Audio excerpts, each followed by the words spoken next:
Okay, so the girls have gone. They've gone along. Stayed up.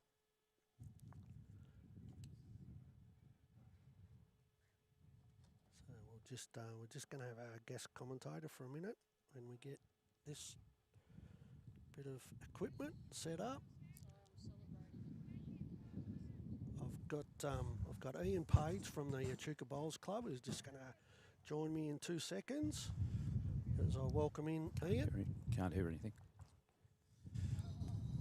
So Ian is part of Echuca Bowls. Been here for a while. Yeah, I've been here for about 7 years now, Matt. Yep. So very good club, good facilities, Good greens. very good greens. Yeah.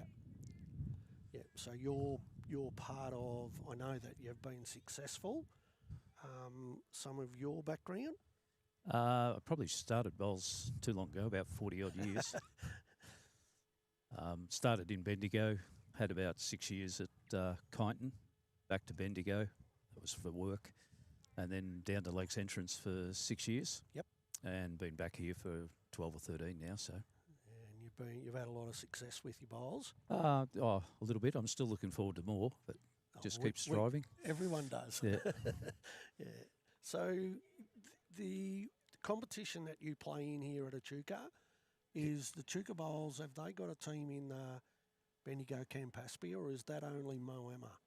No, Moama's in the Premier League. Okay. For Bendigo, yeah, we're just in Campaspe. As division, yeah, we got Division we got 1. 1 to 5. Yeah. How many members? Around about 180. Okay. Pretty good. Represented pretty well in Pennant. We have 5 divisions and 2 in Division 5. So we've basically front 6 teams on the weekend and 4 teams in midweek. Midweek, yeah. Very successful last year in the midweek. I think we won Divisions 1, 3 and 4. Okay. Big day for the club. Yeah. And I've been appointed to the board in charge of recruitment and development. So we've got 5 qualified coaches, so we do a lot of in-house coaching. Yep. Yeah, you very rarely drive past here where there's not bowlers on the green. Yeah. So that's a big plus. So and the players have embraced it too this year, that we realise that for us to improve, we need to all improve 5-10% and get an overall good result. Yeah. Well, it's sort of like us with the Bowls broadcast. Like we started out as our motto is to bring bowls to the community. So for the Echuca Bowls Club to allow us to be part of this, it can only help the game of bowls. Oh, right. And that's what we're all here for. Showcases bowls and showcases our club. It does, doesn't it? Yeah. And like I said to Kendall when we first rocked up, I've played a little bit of bowls, and like when you've got greens to this standard, it's a credit to everyone involved. Yep. You just got. We're never short of volunteers, and people just seem to jump in and get whatever we've got to get done. And that's you've got to have it, don't you? Helping the greenkeeper with the surrounds, or even like the kitchen today. It's a fairly big effort to feed everybody. Isn't it? And they did it so easily too. They made it look easy. Yeah. A lot of hard work. There's a fair bit of preparation went in yesterday, so it's not just about roll up on the day, Yep. play bowls, get fed, go home. Yep. There's a lot to it. Yep. So you need to. And we're witnessing some pretty good bowls too. This. Well, even the first game, the Leopold ladies were nervous because they haven't been playing long, but actually played pretty well. But this is another standard. These girls, the Eagle Hawk girls, I do know a bit about them, but I didn't realise that they were that good. They've been all over it most of the game. The Shep Park girls have been bowling okay, but they're just struggling for a little bit of consistency just yet. Okay, the line perfect there from Die Hands. It's amazing. You sort of get the big names sometimes, but then you get the players that you don't really know, and you don't realise how good they are. Well, and as we said, bowls to the community. Some people, like I know that you're well known around here, but there's also players here today that are very competitive against some of the state's best players. So, right. you know, it's good to be able to showcase the ladies for what they are, You know, they can bowl as good as the blokes sometimes. So I was over watching the ladies in the Prestige pairs last week, and there was nowhere to hide there. yeah, that was unbelievable, wasn't it? Yeah, very, very high standard. Yeah, you got Australian bowlers in that state, obviously. New Zealand.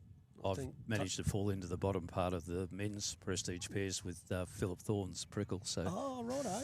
Yeah, that'll be interesting. I've played it the last couple of years, but without a lot of success. You know, if you win a couple of games in that, you're doing all right. You've done well. Yeah. Like, you've only got, as we said, you look at the standard, you know, it's just,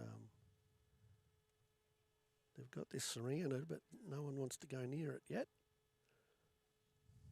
So once again, that's a beautiful weight control from Jan Robertson. Kathy Dudley from Shep Park with using XG, so that good draw on both ends here. Yep.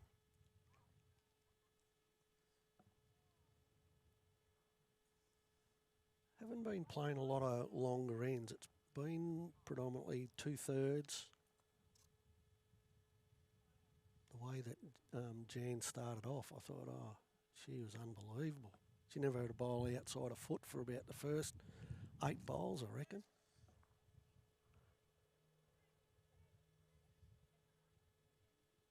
Just that extra weight, looking to promote one of their own.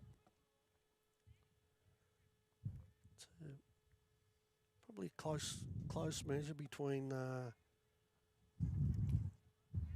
green bowl and then the yellow green bowl behind. Maybe it's holding shot. Once again, just a little bit overweight.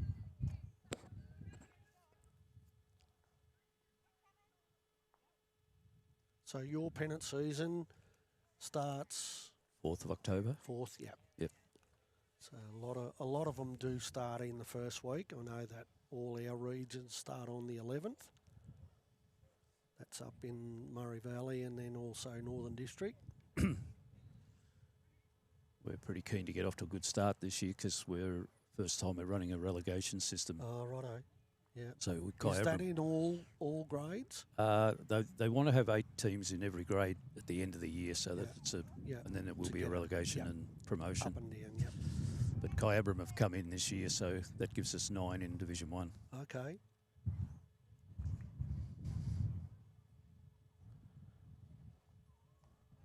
Pam Hughes from Eaglehawk. I think she's got to play this pretty well. Oh, she's missed.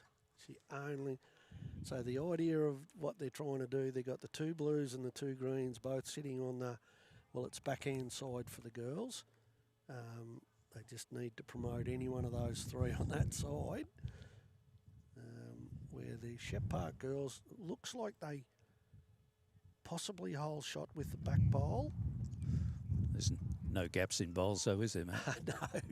No, it's only the thickness of the bowl that causes the problem. It's amazing some of the gaps that a bowl gets through too. So once again, Pam Hughes, she's just looking for promotion of any one of the 3, 4 bowls. Just a tad wide. She got it. She got what she was trying to play, but just only feathered the bowl, tipped it up and dropped it back down again. So die hands, forehand.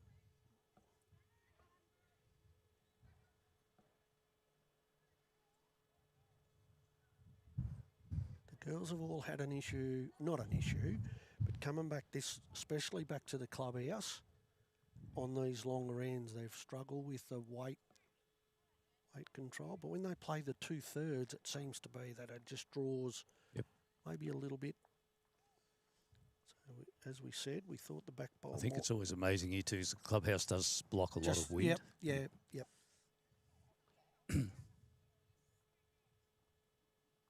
Now that green bowl was well in.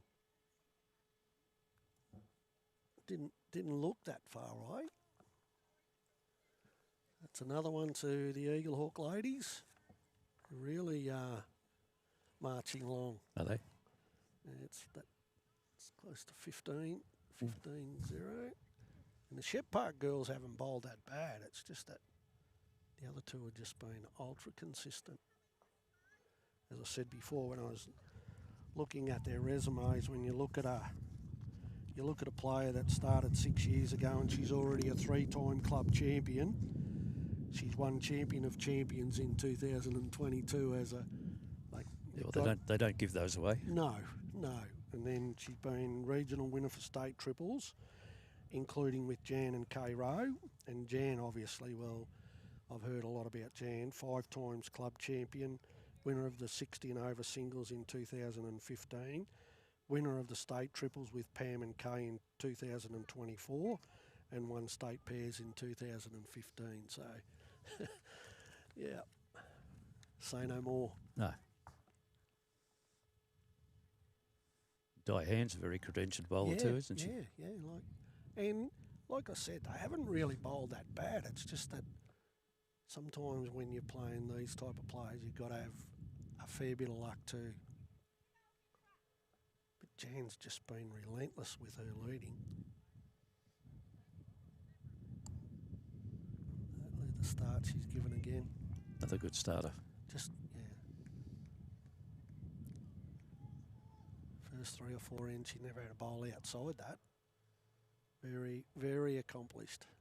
So, but as I said before, there's some tremendous bowlers here. Some of these girls played in that tournament last week, so, and did well.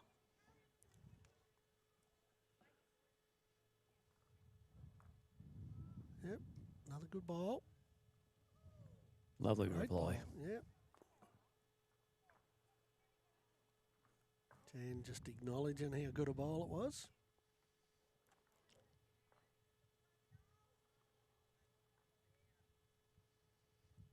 So forehand side.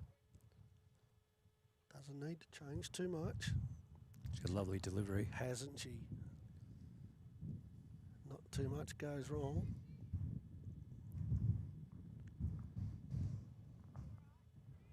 Beautiful line again, just in a good spot for later. Yep. And they haven't been afraid to attack either. Not that they've been driving, but they.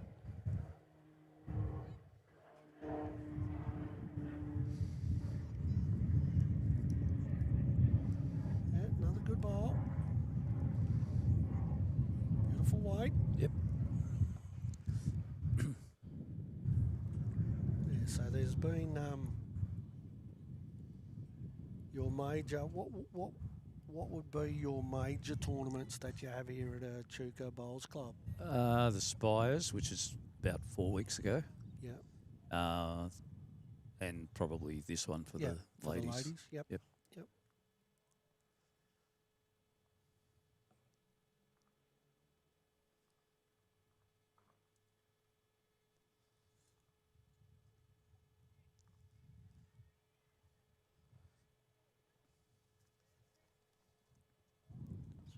Pam. Here we go again. Good ball going in. Yeah, she's just been like it's just brilliant. And shot. It's beautiful. Brilliant bowls. As I said, for someone that's only played for 6 years, she's certainly got good credentials.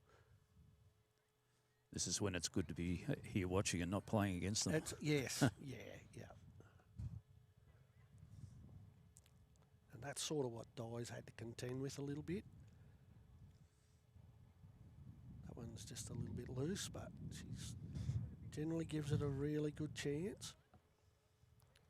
When you're under constant pressure like she's been, Kathy's had good bowls, but then the other girls just come in and change it. Line again. She's just going to pull up a bit short this time.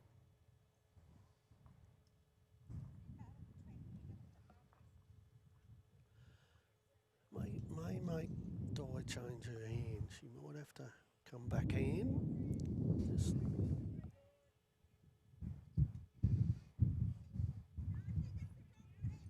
That one didn't come out as good as she'd like. Not quite there. Yeah, just to tell it just had to wobble up as it started.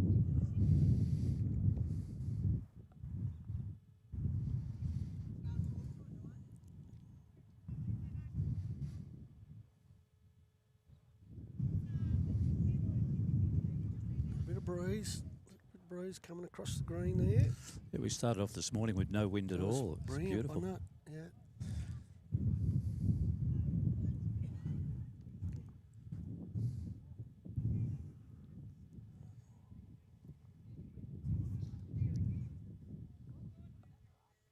So again, we've got so they've played 6 hands. They've got 6 more to go.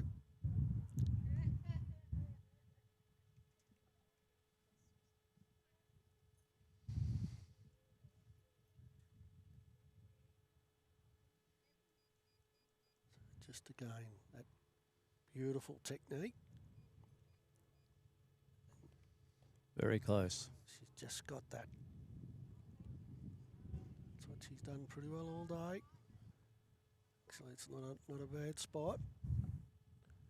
The Shep Park girls tried to run at this. They could push their own ball out, so they really only would just try and draw to it. Draw it around the corner would be the perfect shot for them. Once again, another good try. Yeah, gave it a great chance. Sort of feels like that wind's a little bit more across the green now too. So notice that one turned a little bit more than what they were earlier.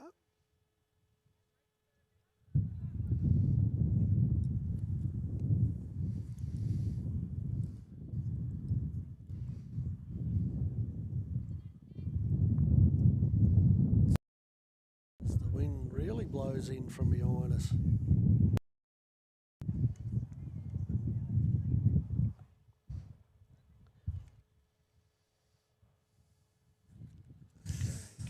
Get it right this time. She had the line again, just not quite. A couple of feet.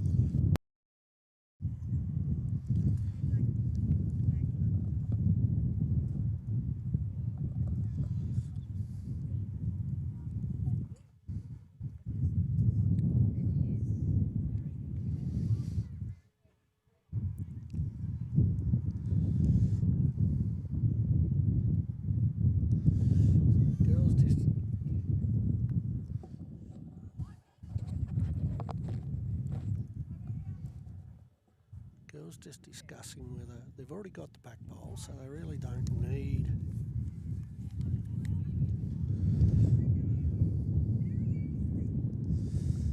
It's got to arrive at that 2 or 3 feet now. Yeah, really. Yeah.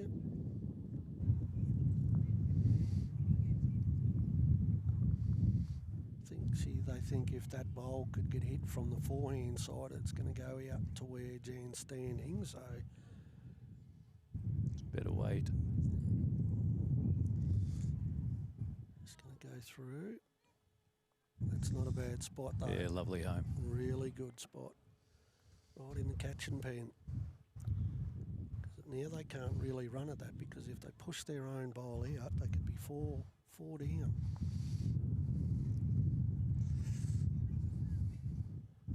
She's having a crack though. Oh, she's stiff. Good result. Yeah. So there's still only one down, so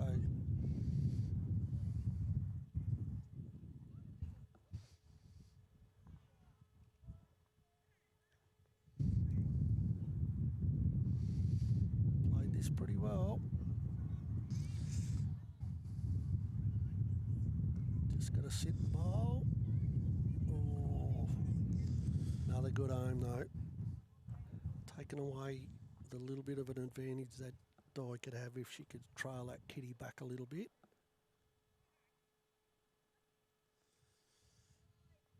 Certainly arriving. Yeah, I think she played a bit too tight.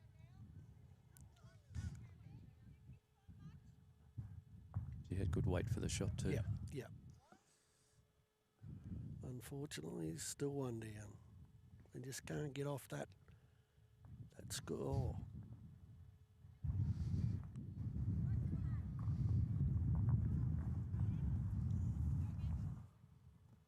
Kendall. Same.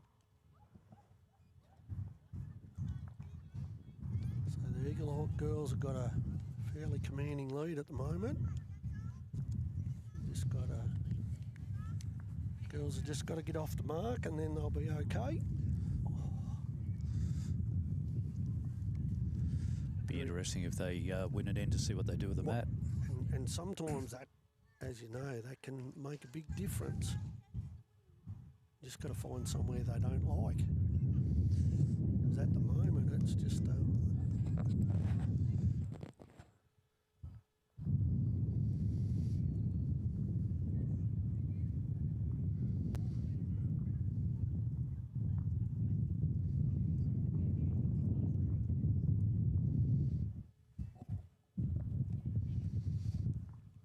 another good starter. Another great starter. She's just been unbelievable.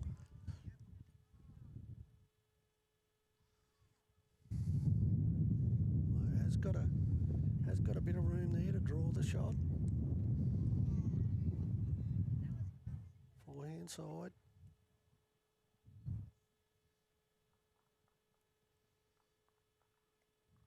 Just not going to quite make it. Great line too.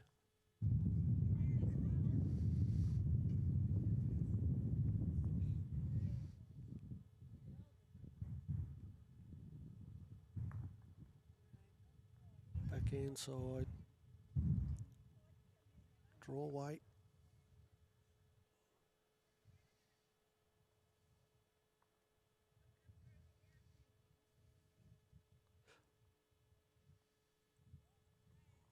Close again. Definitely doesn't have any trouble with the weight control.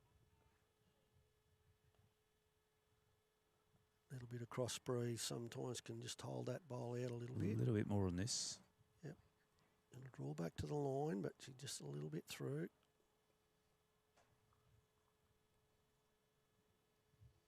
We have noticed that this one in particular, this end, it just seems to be a little bit of a, as you said before, the clubhouse can change the amount of breeze that's coming through. So it's a bit more of a crosswind here now. It is. It's blowing straight across the green at the moment. Yep. It's definitely a...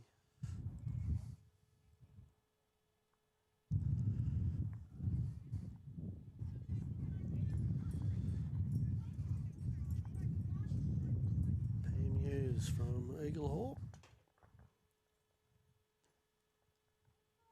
Played it pretty well. It's their ball. Dismisses.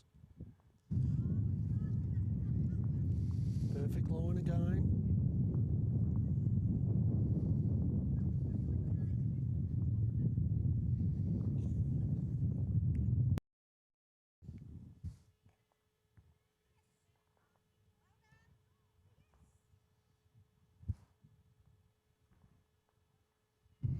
Another meter.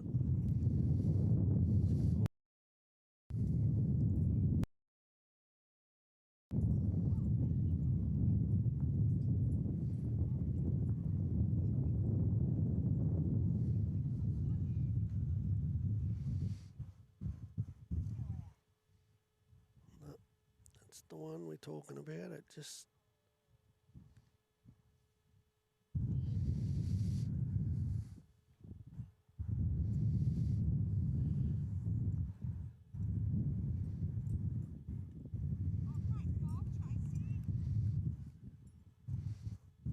Looks better weight. Does.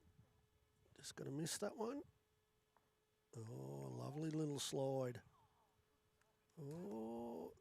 Could be shot. Yeah, close. Nah.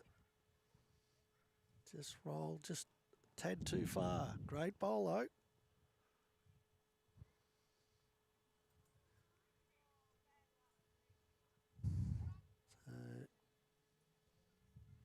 So it sounds like the Eagle Hawk girls are still holding one.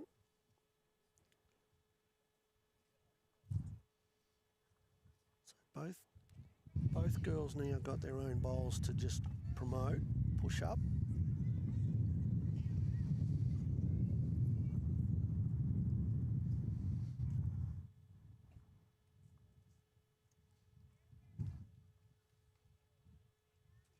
So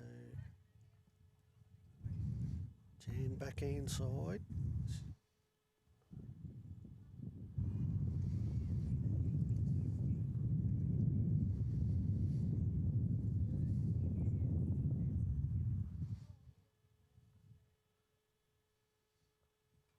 Played this pretty well, I think. Oh no. Had the right weight if she was under that.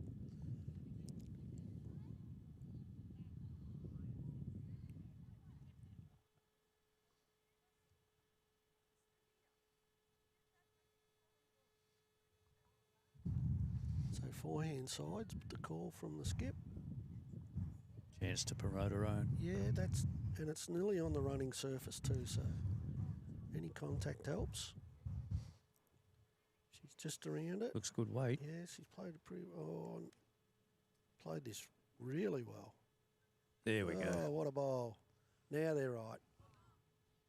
Although there's still a few to come. Kathy's had some good bowls. They've all had good bowls.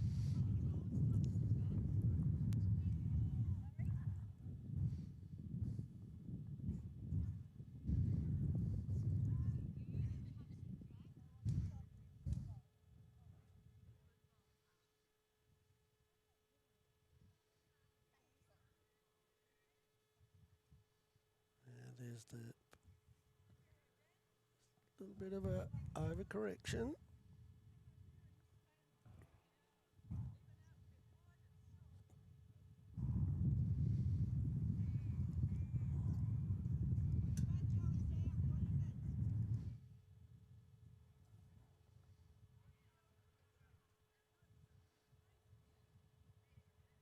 What happens? Change your hand and you put yourself in that situation.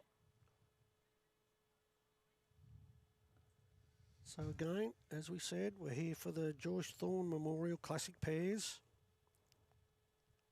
Shout out to the Thorn family for their sponsorship of the event.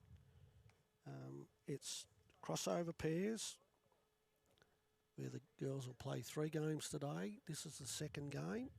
They'll have one more this afternoon, and then tomorrow there'll be 2 games of 12 ends.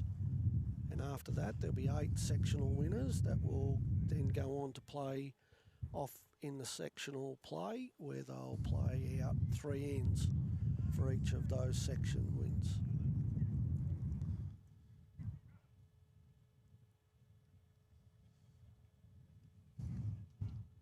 Tremendous effort by the Echuca Bowls Club to have an event like this.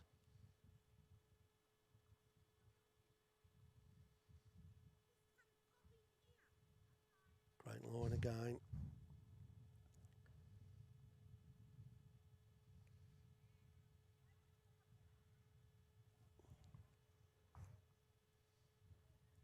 Okay. First time in a long time that Di's been in front on the mat. And being able to just probably try and draw one.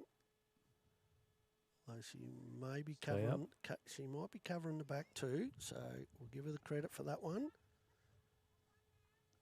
Although I haven't seen the Eagle Hawk girls really be aggressive yet. They've been backing themselves to draw the shot.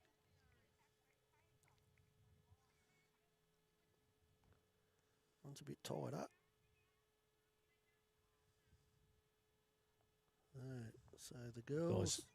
Big chance to draw 2 here, and then we'll see what they do with the mat. And give themselves a start. Like she's probably got 2.5 feet to draw second shot. We know Di can bowl.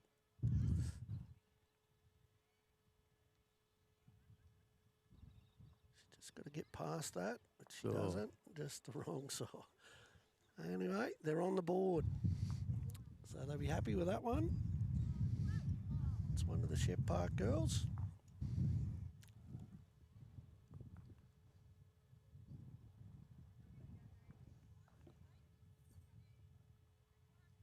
Yep. So when they first started, they went for the short end. See what they do here. And they're going short again. They can have a go.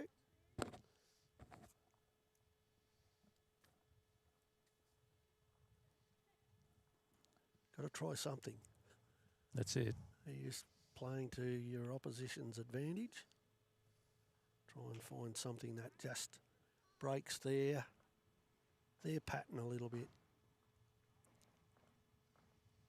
I played a lot of pennant bowls with Josh Thornton, and his go-to whenever he got the opportunity was to go minimum length. Yep. You tend to find that the better draw bowlers are the ones that'll come out on top in that. A little bit more finesse needed. We'll see how they go. First part's good. Pretty good to there. Let's roll it out. Good start. Yeah, it's a good start. Yep.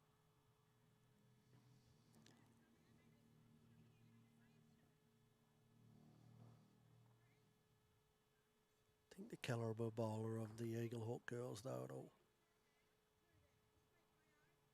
But then again, sometimes got to try something different.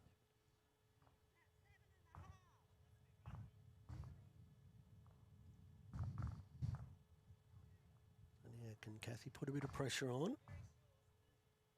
Beat her own bowl for another count. Another good delivery.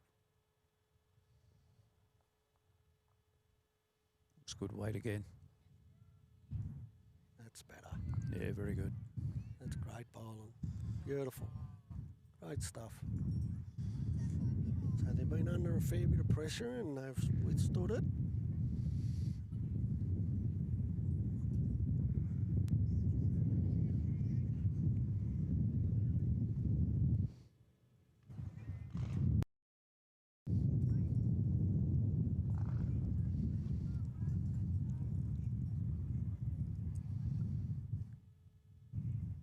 That was a little bit of crosswind that did that. Weight's pretty good. Just got a little bit wider. Did sort of.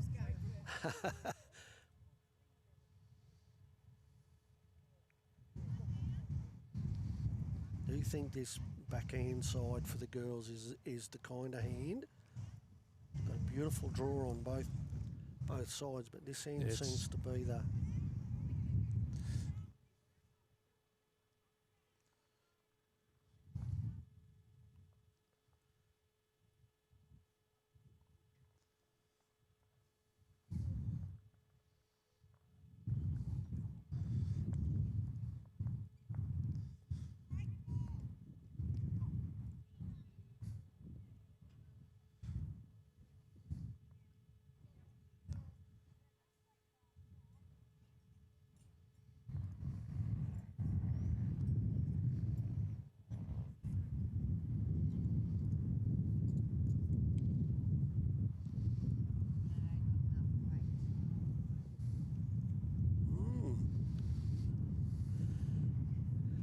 Changed it up a little bit.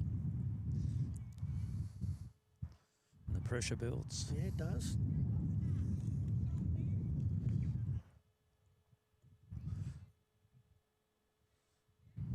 Looks better weight. Yep. Corrected this pretty well, I think. Good bowl coming in. That's another counter.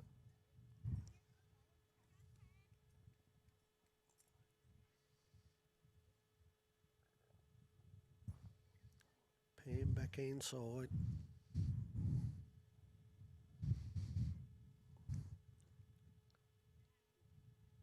Just got to get through that hole. She's not going to. Still 4.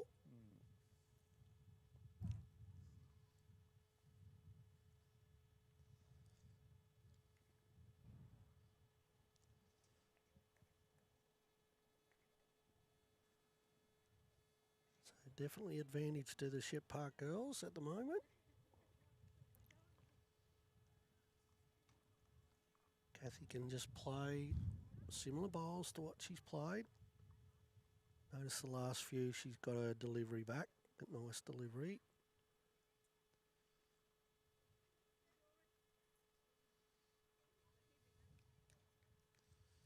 Looks good weight again. Yeah.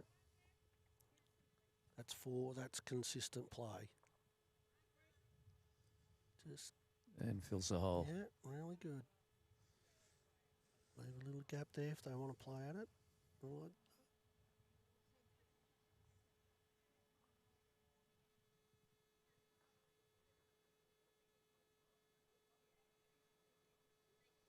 Jan Robinson's gone back in.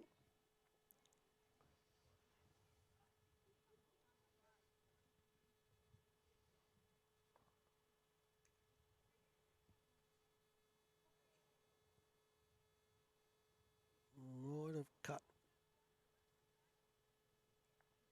cut one out. Okay, no danger for Kathy. Good weight again.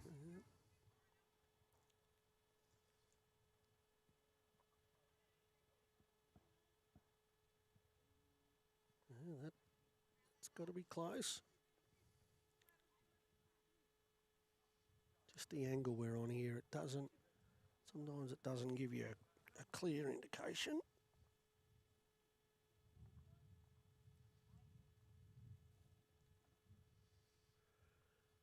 What can Jan do this time?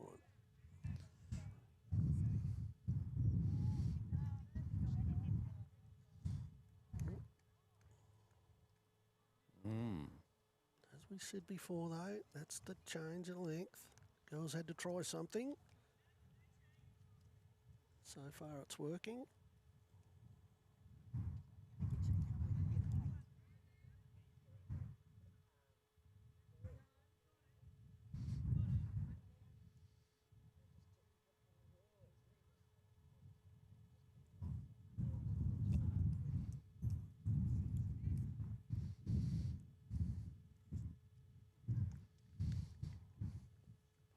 It certainly looks like they're probably holding 4 shots.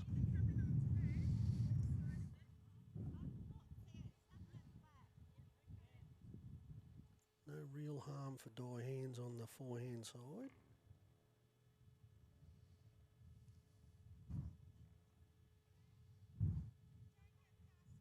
Just got to skirt the blue.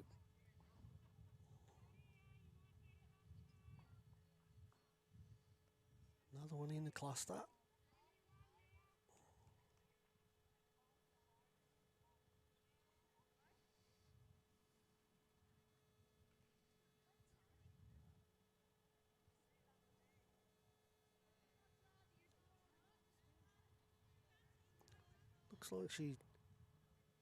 Pam looks like she could just still play this with confidence to be to the front bowls.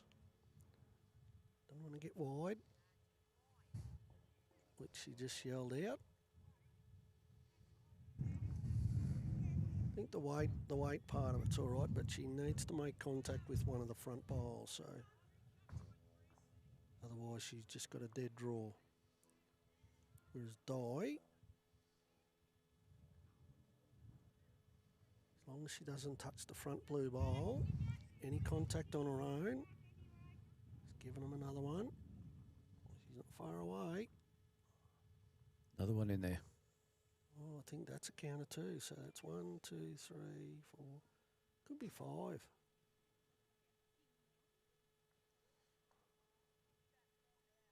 Yeah, so it's interesting.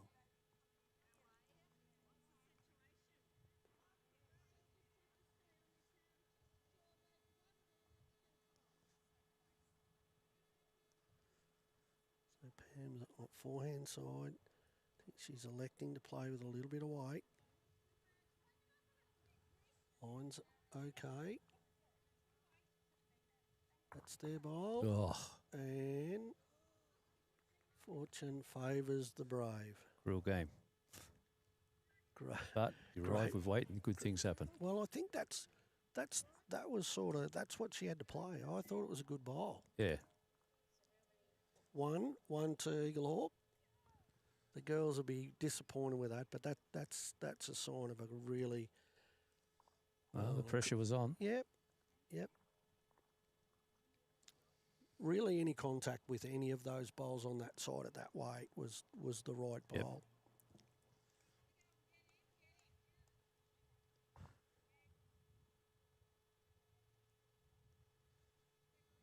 like I said, sometimes that's your option, isn't it? Play to it. Well, I'm sure she would have been happy to sit one of those, but sit and stay and get second shots. She'd have been wrapped. But absolutely, but got to the get the perfect shot, result. yep. Yeah, I'll take that any day. I always tell my pennant rink second shot's the most important shot on the rink. Yeah, I agree.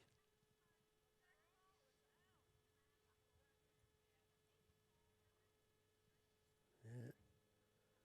Wise old man, when I first started, told me that what he wanted. Don't change your hand.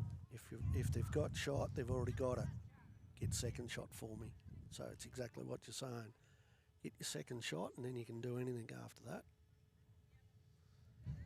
So just while we're just waiting for this to start, we've got today we've got Craig Beck from Echuca, who's got he's made or preparing to make an app for measuring bowls, and we can see him over on the far side where he uses his mobile phone, and he'll place the phone over the top of the bowls, and that will tell, and all the players are watching.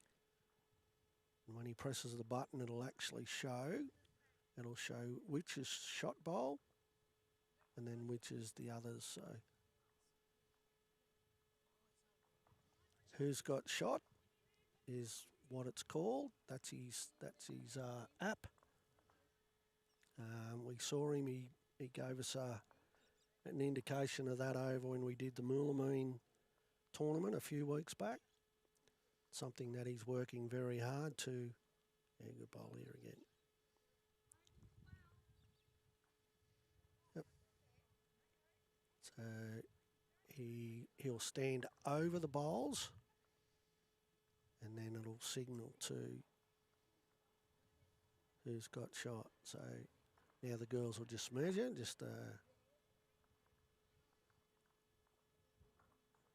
another good bowl here. Just go and run through just a touch.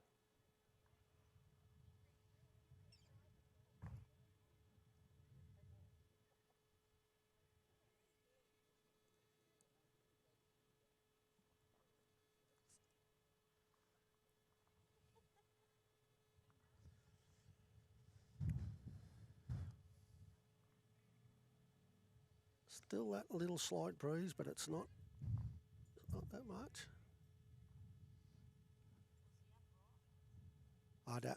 They're still having a look, I think. He's just I'm pretty sure that Craig's actually showing them, the players, how it works.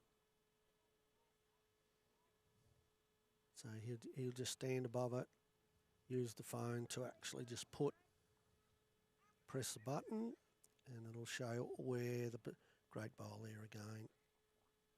Yeah. Another great bowl by Pam. So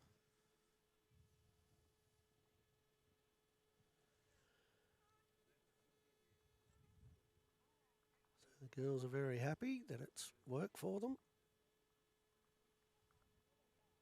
So who's got shot? It's incredible that he's been put 5 years into it. To get it. He just said, he was telling us earlier, there's still little finer points that he's got to try and get right. But he sounds like he's a determined person. I know he's run into some hurdles with some of the things that people are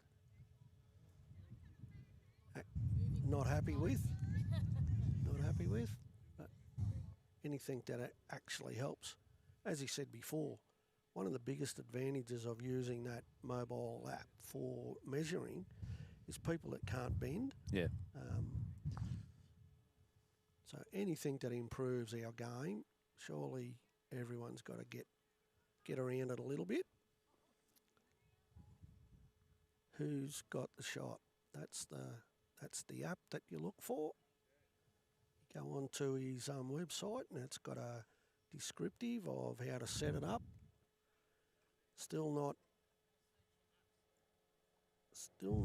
available to be used in pennant.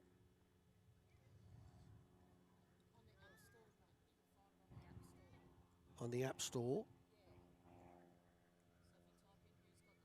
Yep.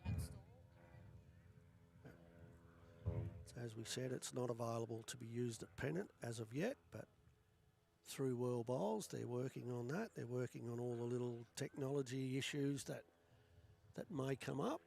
Once they've got that and they get the approval,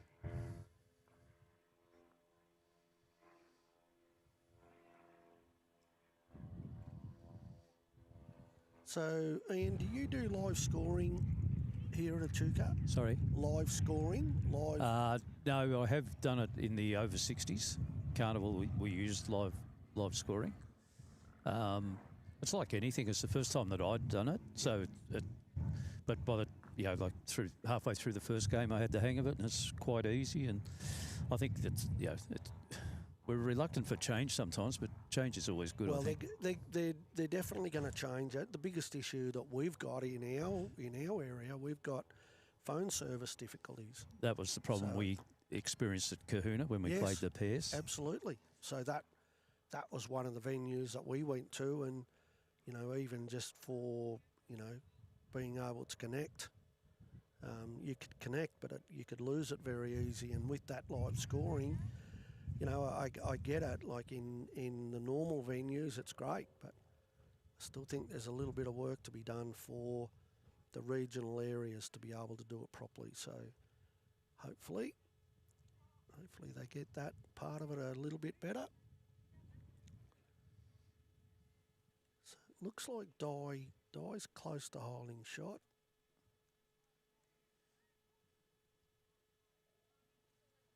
Just run through a little bit. Once again, there's the green bowl at the back, straight behind the kitty, and the two pink bowls to the left and right. Any contact on the pink bowl is going to help.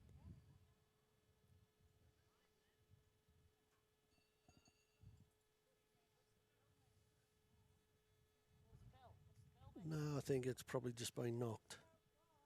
There's no fighting going on anywhere, is there? No. That's not the boxing tent out the back. All very civil here today at Echuca Bowls Club. Ladies are all having a great event.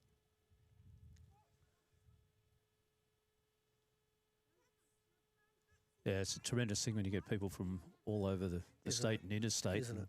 Yep. The way they go about playing the game, the sportsmanship side of it's always really impressive, I reckon.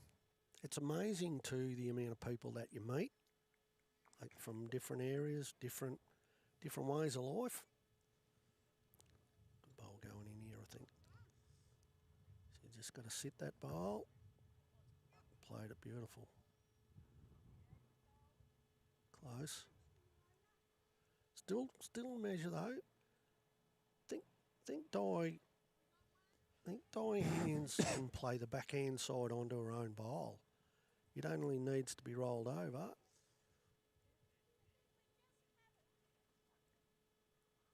Yeah, so definitely play backhand onto her own bowl. Just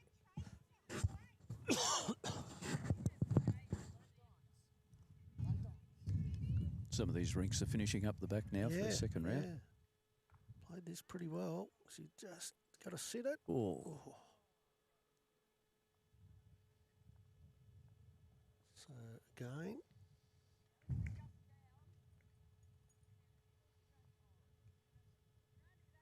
Yeah, so Pam still, she played.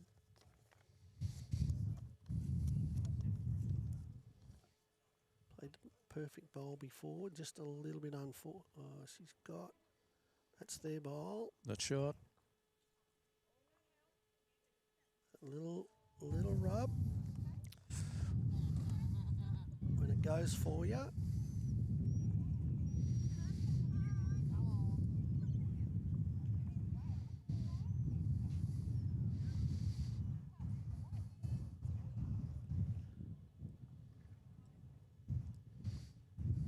It looks like a pretty good line for what she's playing, I reckon. She had the weight. Oh, she's not there. No. Yeah, and she had that line perfect too. Okay, well, definitely one down.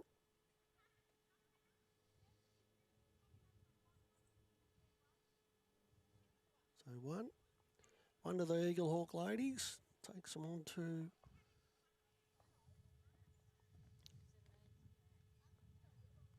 so they've got 2 ends to play. We'll just wait till they put the right score up. I've got a feeling that it is.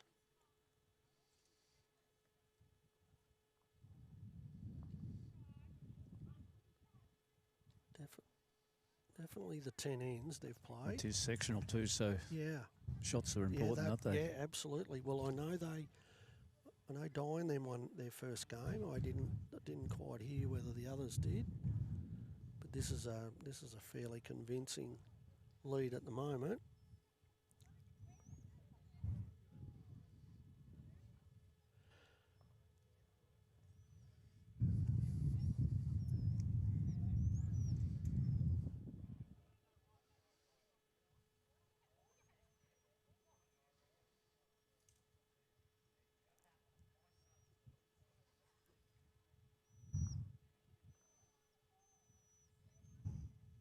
Starter again. Good starter. Yeah. Yeah. Brilliant. Makes it hard to get a score when they've got that.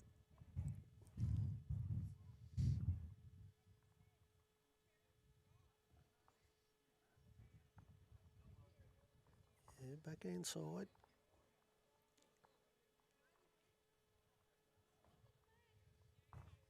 Good line. Just a little bit overweight. One ball wide. Yeah.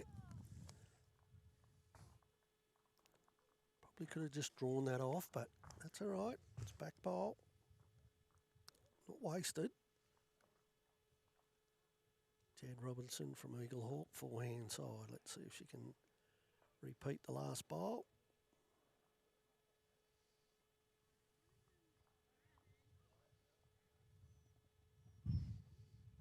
And she has.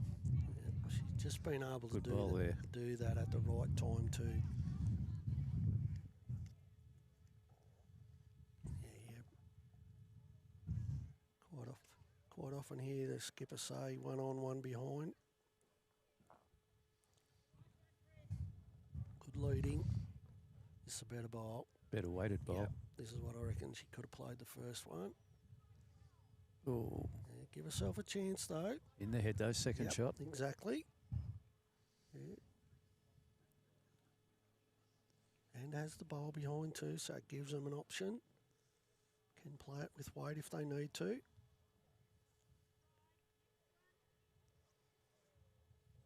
Score certainly doesn't reflect the game, does it? No. And you see that quite a bit. Although the Eagle Hawk girls have just been ultra consistent right from the start. They have. Their first 5 ends in particular were just, they bowled unbelievable. We say it all the time, but it's so important if your lead's on. Makes the game a lot easier. Get started, yep.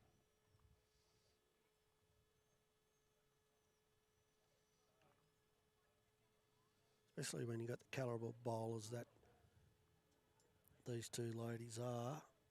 Hard. Yeah. Another good bowl. Jack high, just a bit past.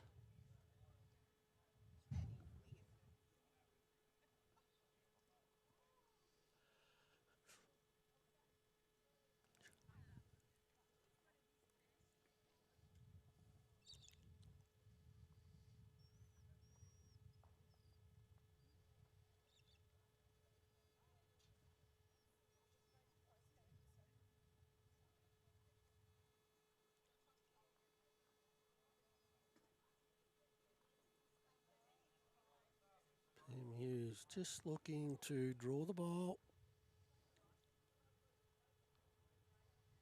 Had that perfect line again too. Probably hasn't quite run it out, but might die turn over. sometimes that's a win, and if they're got to change your hand.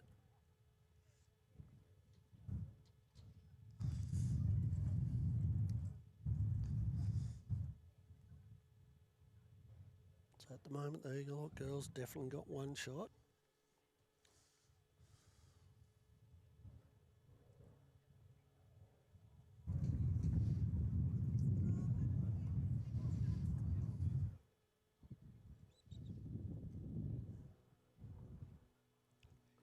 Second last end of game 2. They're going to play straight through for their third game.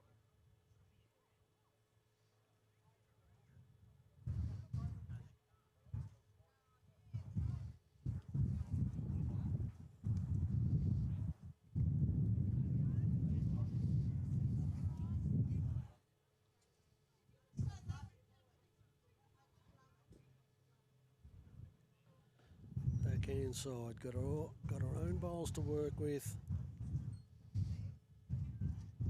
Played it pretty well. Yep.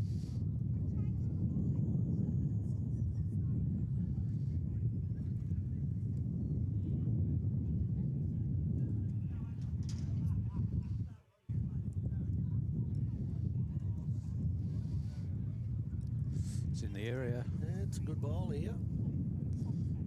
Great bowl. Oh, Stiff again. That's when your day's not going for you. Isn't it? Isn't it? Yeah, absolutely.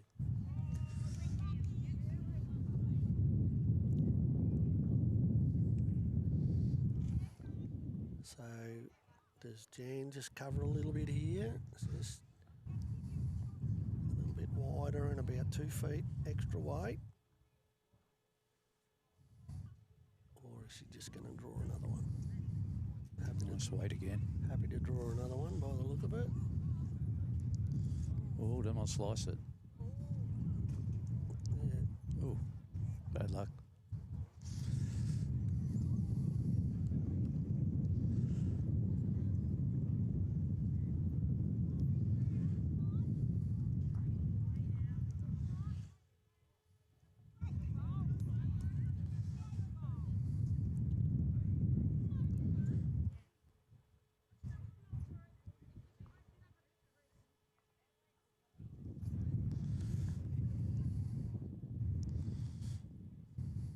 A little bit too wide.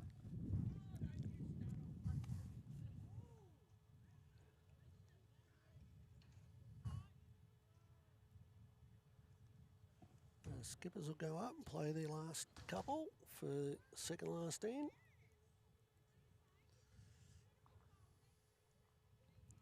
Still a shot here for Pam on the backhand side just to push the yellow ball through. Stay for 3.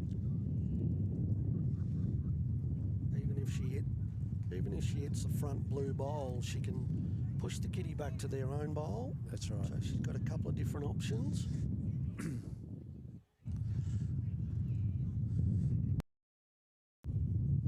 She can definitely play to it with confidence.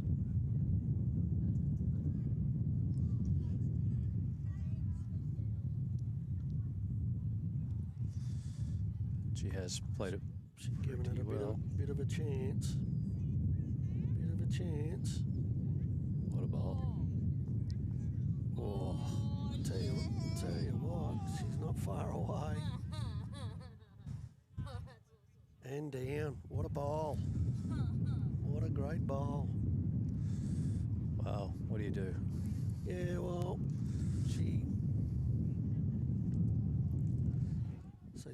Di's got an option here, but the trouble is if she hits her own ball, the yellow ball, she's undercut it a bit. Has to be careful here, she could give away a score, so.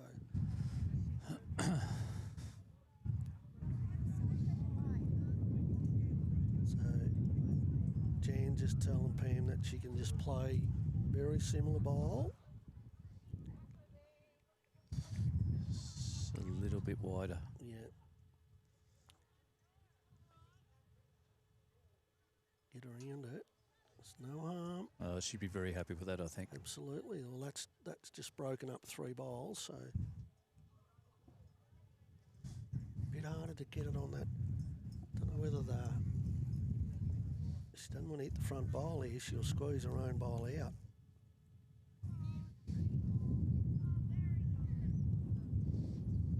Played it well. She likes it.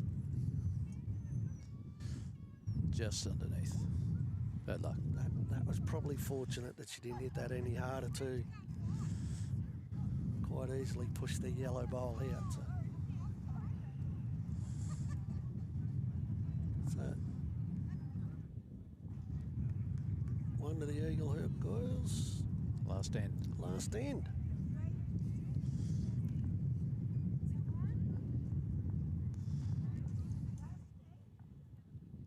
We had a really good bowl earlier, but that one's just about equal to. I don't think I'd like to be the team that Shep Parker playing in the last. They might be about angry, I think.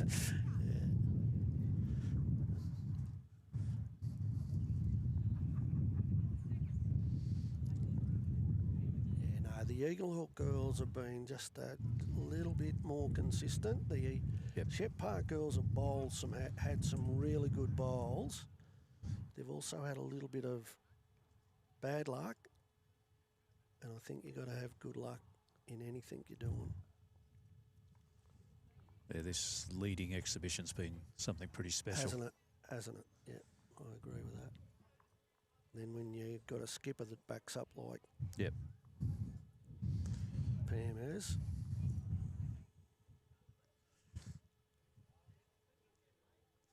Just like this. It's a great start for any leader.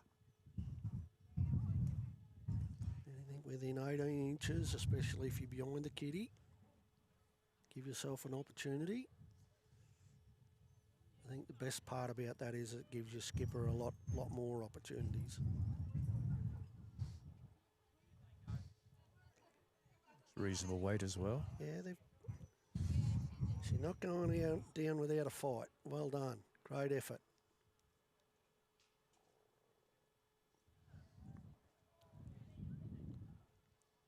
As I said, the 2 girls from Shep Park both using bowling arms.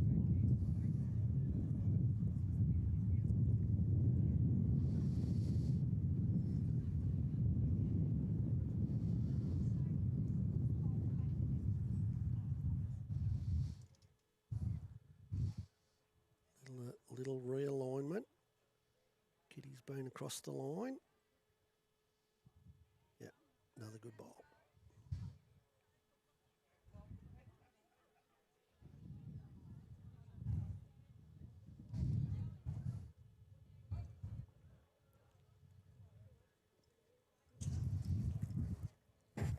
Fortunately, just going to pull up this time.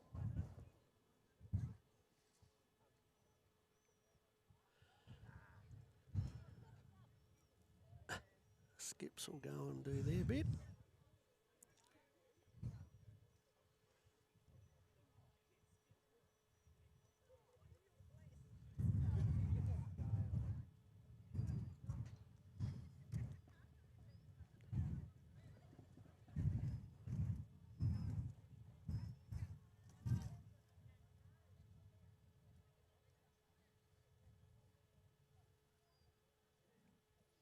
Forehand side.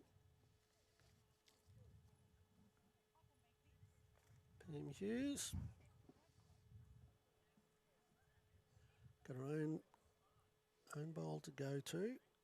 Just going to be a little bit underline. Weight's perfect again.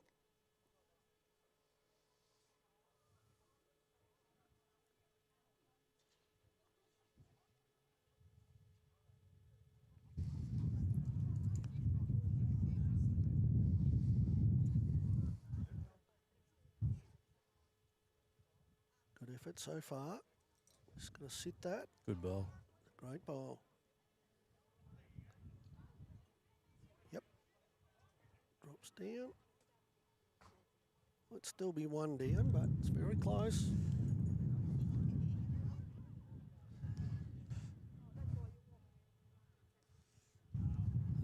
wider this time. Definitely going wider. She's got the weight. Yeah, it's a good ball, I think. Come back. Oh, beautiful weight again. Yep. She's had her weight control has been really good.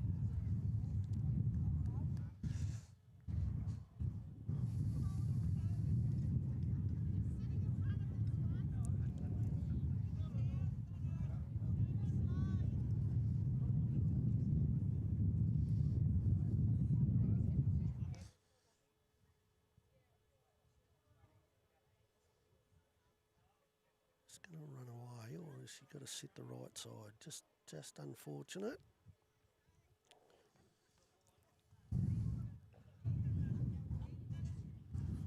The girls have all got two bowls left each. People will look at the score and think that it's been a one-sided match, but it's been a really good game of bowls. This one side scored a lot more shots.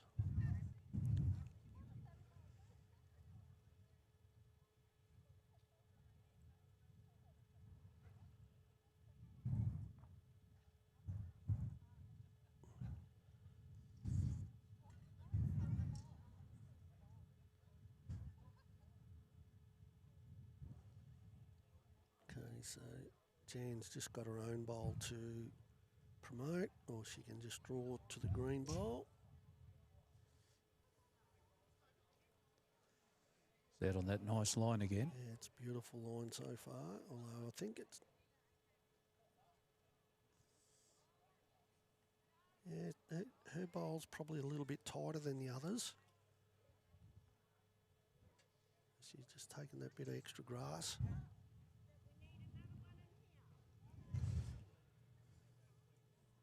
Good line. Just going to sit them. Oh no, just going to run away.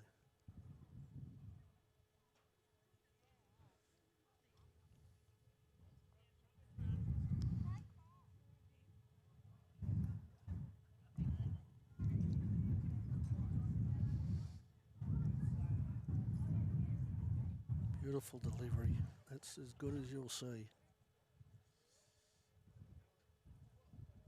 Can she sit that?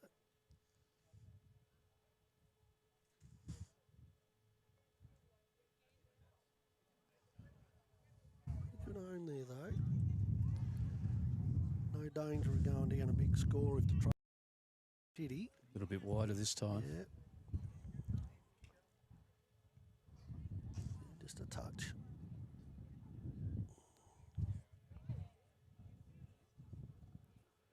Okay, so 2 bowls to go.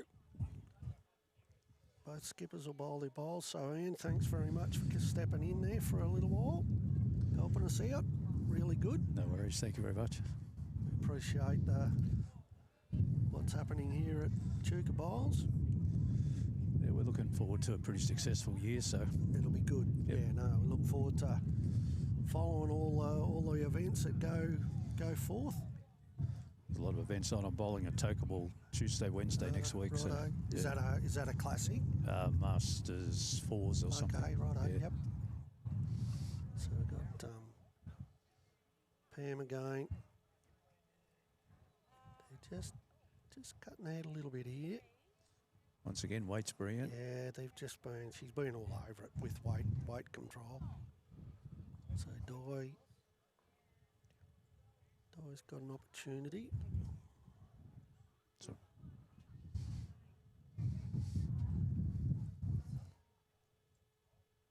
really turning here, just at that length. That's the one we were talking about earlier. It's got a beautiful draw.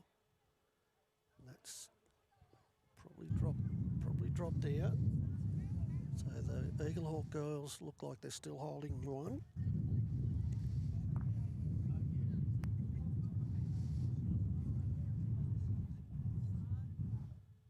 Looks like a better line, although it's going to draw. Just got to beat Di's last bowl though. Oh, not quite. there we go, down to this. Yep. Can she, if she could just trial it a little bit, give herself a couple of shots. Giving it the grass, but not the weight. No luck. Okay. That's a big win to the Eagle Hawk girls, but it's been a good game of bowls to watch. And once again, I'll thank Ian Page from Echuca Bowls Club for stepping in for a little while. We're just going to have a quick break and we'll be back shortly.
Having a welcome back, everyone. Sorry, the girls have jumped in before we're even ready to go. So we've got for this third match for today, we've got the team of Som Pascoe from Kerrang Bowling Club and Nolene Brown from Cuna Golf. And they're up against the Mathera team of Gail Kerr and Helen Holzer of Mathera.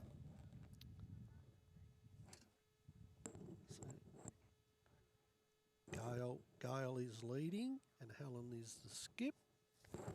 And Nolene is leading for Som Pascoe. Yep. Brilliant Cook is our little Som.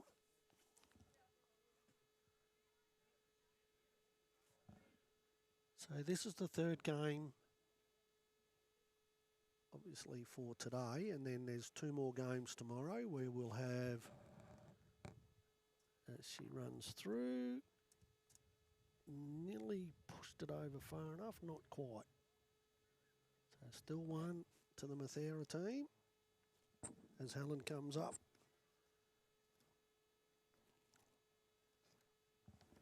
Helen just got that.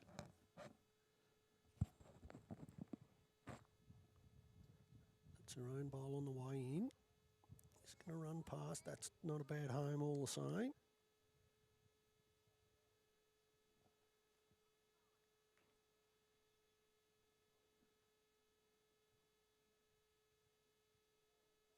So she's having a fair old whack at it. Just misses. It's at the moment.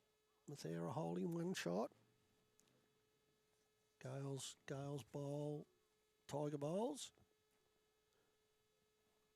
Whereas Helen's using a pink, which is an Aero Optima. She's just got to get through that hole, which she has. That's a brilliant bowl. Beautiful bowl. 2 to Mathera.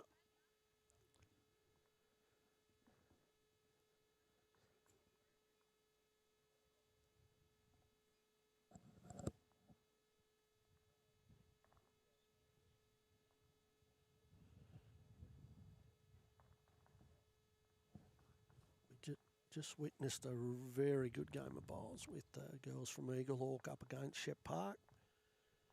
So we're looking forward to another good game here with the Mathera ladies. Gail Kerr and Helen Holzer. Gail, we know, as won club ladies pairs, was actually runner-up in the Barham Women's Carnival, and has also won mixed pairs. It doesn't actually give me her partners. Whereas Helen's won the club ladies pairs, runner-up at Women's Country Carnival, club mixed pairs, club champion. So very distinguished careers, and they're up against the team of Som Pascoe from Kerrang Bowls Club. Som is a regular attendee of all tournaments throughout our region. Has been successful. And Nolene Brown, I know Nolene, but we've been watching her play in some of the ladies' events in the Northern District, and I made a comment to KJ one day that she's one of the more consistent bowlers that I've watched with ladies' bowls, and I found out that she's actually been, I think, a 2-time club champion at Cuna Golf, so I hope I don't put the curse on her, which we generally do.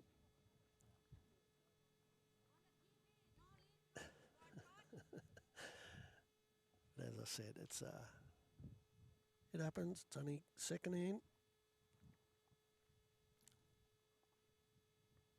Not sure where the girls played their last game, but we did notice before when they came from another green onto this one, it took them a few ends to adjust.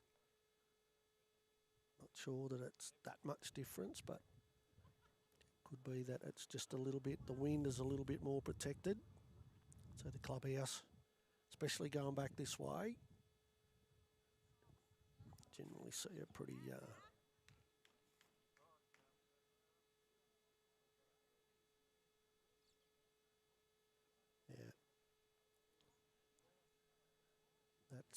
That's a reasonable correction, though.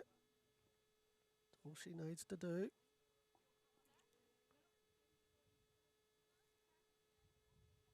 Like that I used to, when I first started, all he said was that if you have a bad bowl, make sure you don't have two, just try and correct, which is good advice to any new bowler.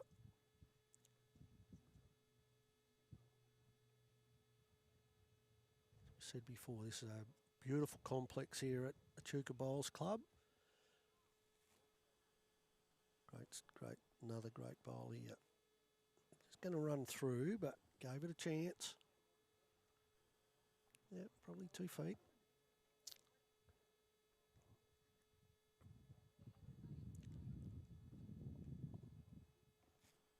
Som's on the right line. Played it pretty well too. Oh, she loves being on the camera.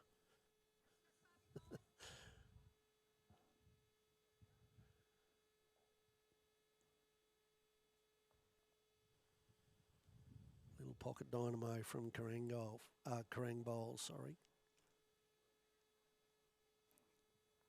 As Helen just runs through a little bit. Can somebody give us a second?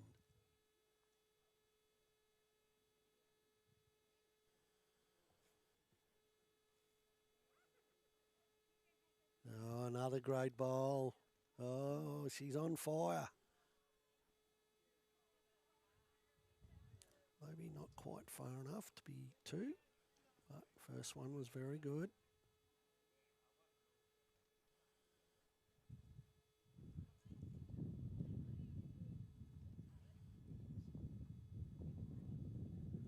Once again, this is the tournament today, Thorn Classic. Joyce Thorn Memorial Classic Pairs. Obviously sponsored by the Thorn family. We had Prickle here a little bit earlier, and he'll be back tomorrow. We'll have another conversation with him about his mum and family's involvement here at the at Echuca Bowls Club. Now, well, some sort of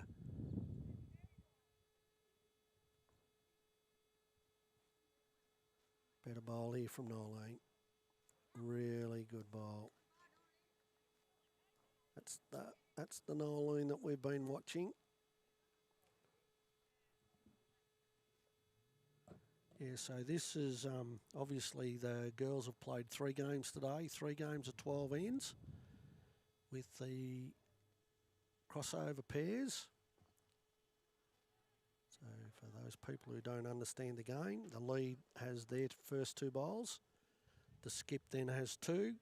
The lead goes back and has their final 2, and then the skip has their final 2. So it's crossover 2 bowl pairs.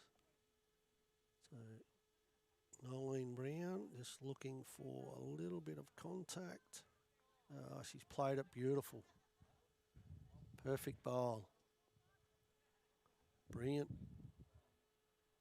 As I said earlier, she's been one of the most consistent lady bowlers that I've watched so far this season.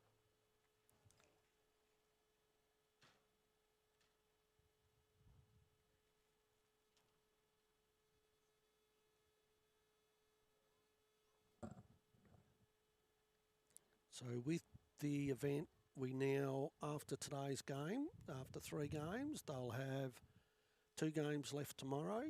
They'll play 1 game before lunch. No, they're going to play both games and then lunch after the 2nd game tomorrow. Sorry, that's my mistake again. So we'll have a... then there'll be... Oh, this is a pretty handy bowl. Oh, great effort. There'll be 8 section winners who will then go into a random draw. So they'll draw for opponents, and then they'll play 3 end games to determine the final 2 teams by the end of the day, and that will determine winner and runner-up. As I said before, it's all in aid of the Joyce Thorn Memorial Classic pairs. Pretty good bowl here again. Just got to miss that, and has played a beautiful bowl. That is a really good effort. And just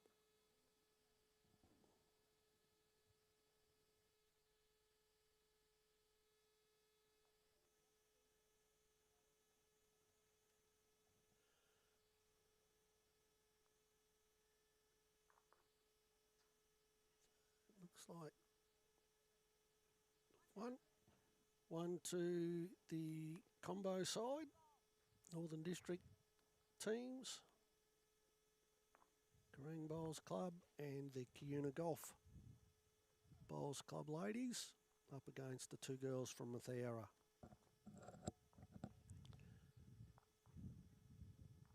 So we've got, as well as our sponsors being the Thorn family, we've also got the Two Tarts catering service.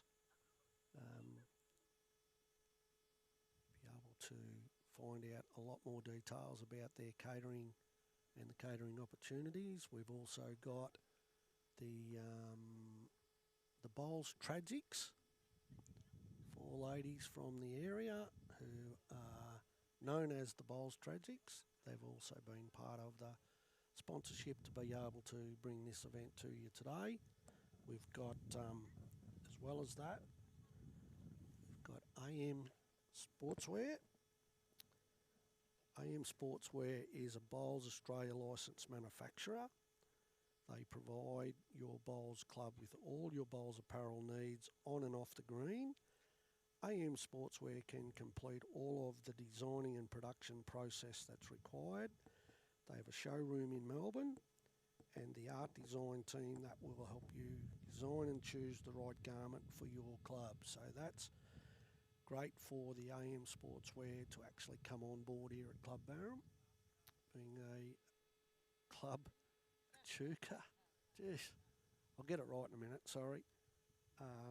They've got, as I said, it's a showroom in Melbourne, which is great that they've actually given the Echuca Bowls Club the opportunity to, know that they produced the Echuca Bowls Club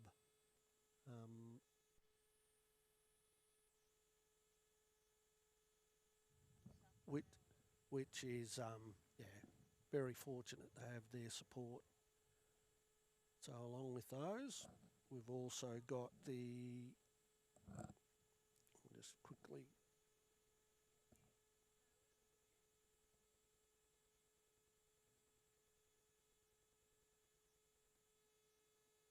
just got an opportunity here. I'm just going to, also with one of the sponsors that we've got is the Riverboat Motel here in Echuca.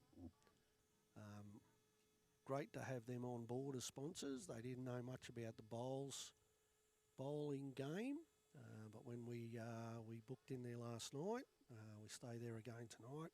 Great hosts. Very fortunate that they've come on board as well, even though they're not bowling people. They were quite happy to be involved with the Thorn Family's Day here at Echuca Bowls Club. Much appreciated for them to actually take the time to speak to us as well.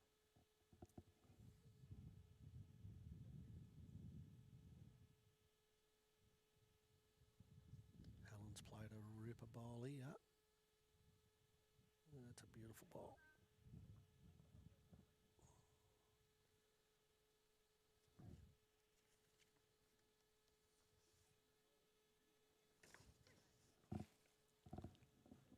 It was a little bit wide this time.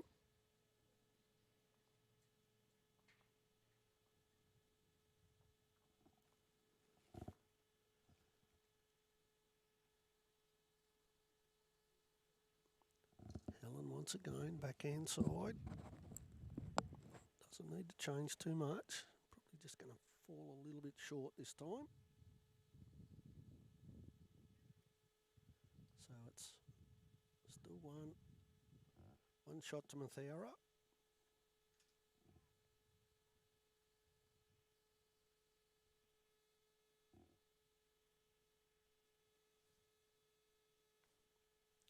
Nolene holding second shot.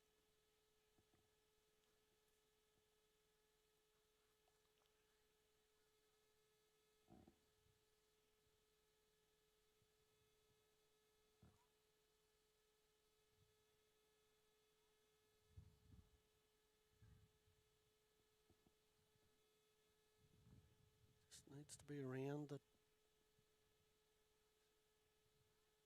Oh, she's only just a bit unfortunate there.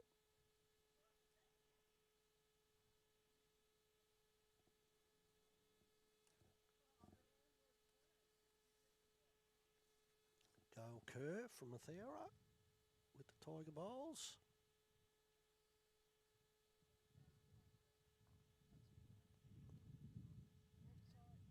Just a little bit to... okay, so this will give Nolene a little bit more room to draw to the pink bowl. Going to quite reach. Good line. Just needed that extra metre.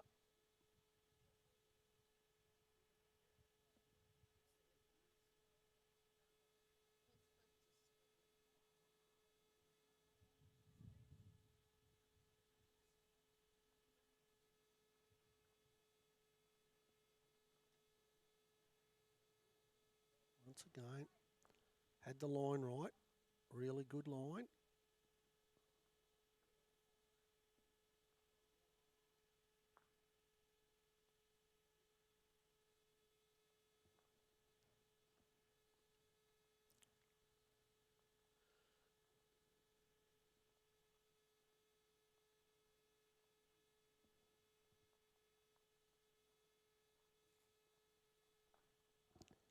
So some just needs to be around the bowls.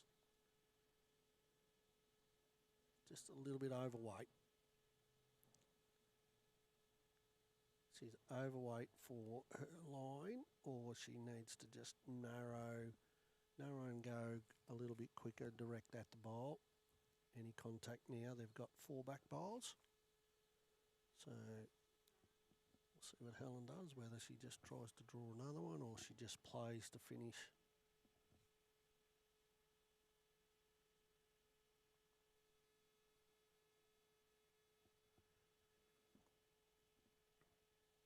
She's going to try and draw it.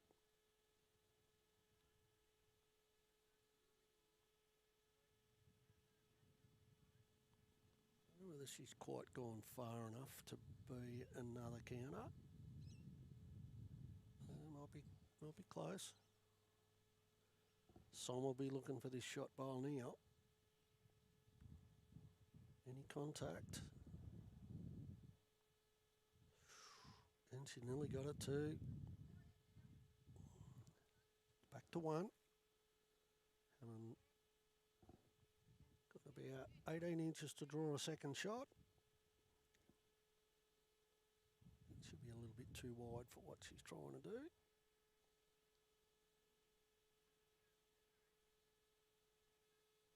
Reasonable effort though.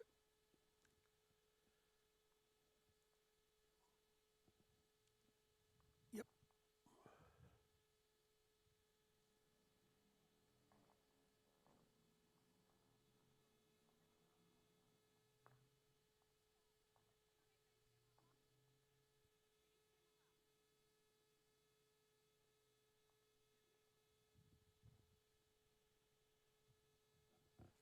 Just calling it for Helen. 2/3 of the length is what she's after. Pretty good kitty roll too.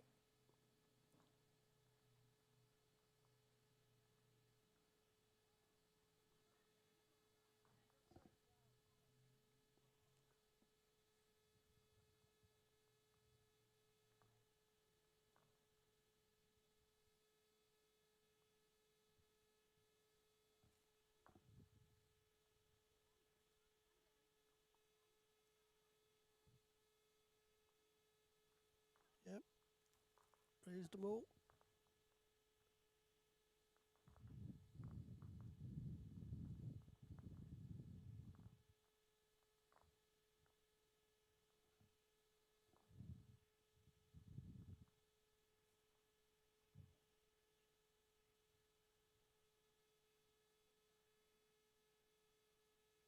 It fell at 4 feet.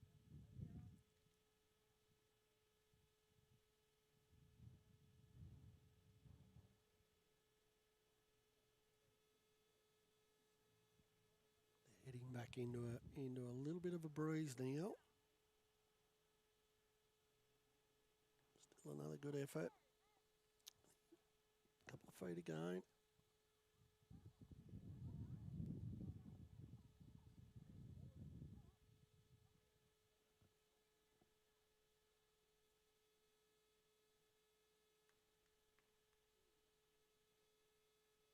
A little bit over.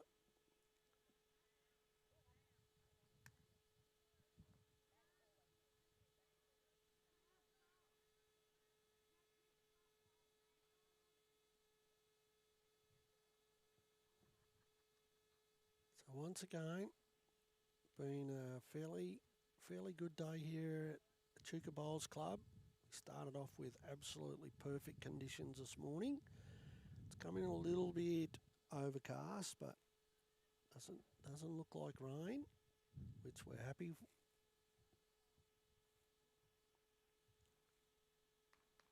Helen's just going to run this out. Yep, so that's pretty good effort. Another one.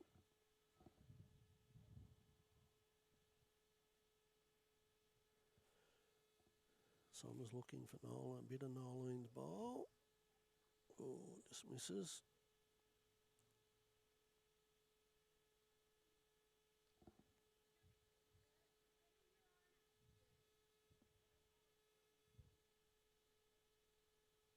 Back in.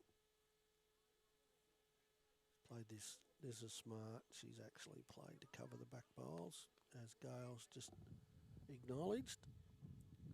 Some looking to reach. Played it well. Oh, that's a very good ball. Very good ball. Loves being on the big screen.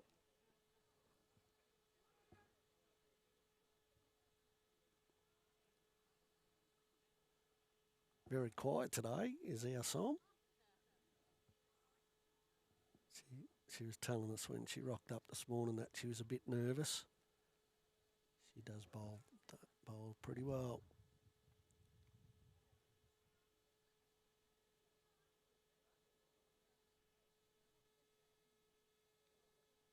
Gail Kerr from Mathera with Tiger Bowls.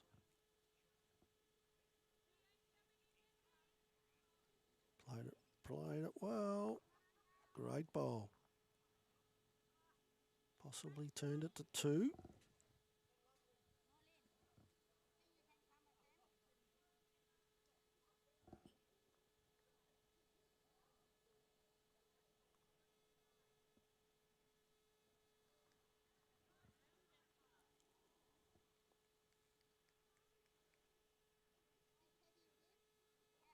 Just a good weight. Good weight for what she's looking for.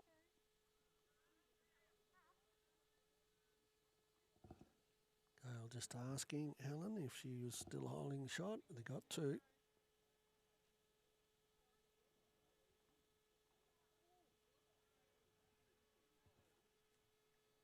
Another good bowl here. Good home. There's a clutter of the blue bowls there. Just covers up a little bit.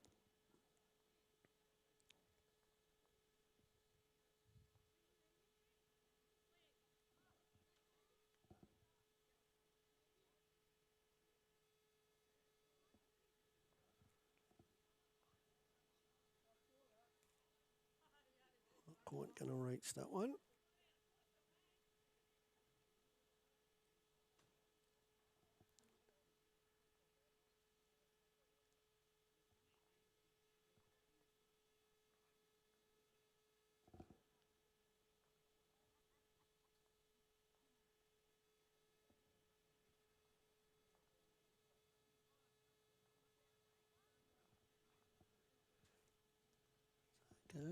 sun just coming through the clouds again, so it's just warmed up a tad. A bit. Everyone went for their jackets about half an hour ago, but that sun's now broken through. Got through the big cloud, which will disappear again shortly. Once again, we're here at Echuca Bowls Club for the classic ladies pairs.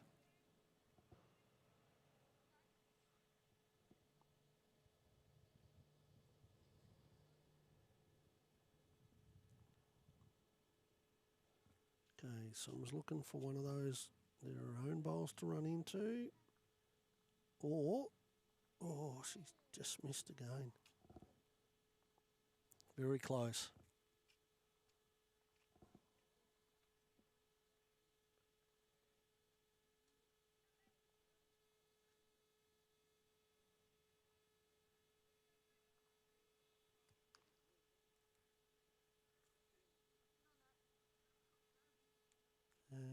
Reasonable effort again.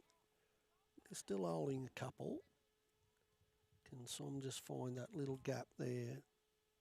Just don't want to trail the kitty now though, because there's a few bowls against that.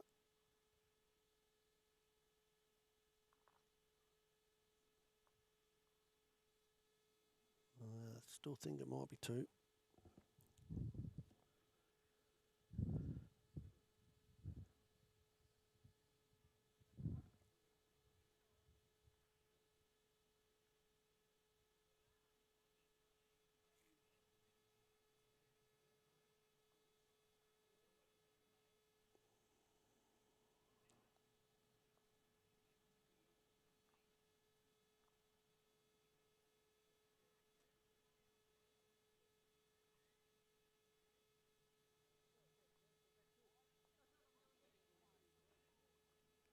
So it's two to the Mathera ladies.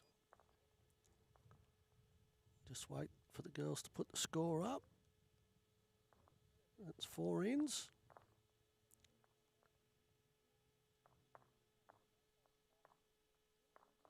That's 5-1 lead to Mathera. We're here on the B green at Echuca Bowls Club.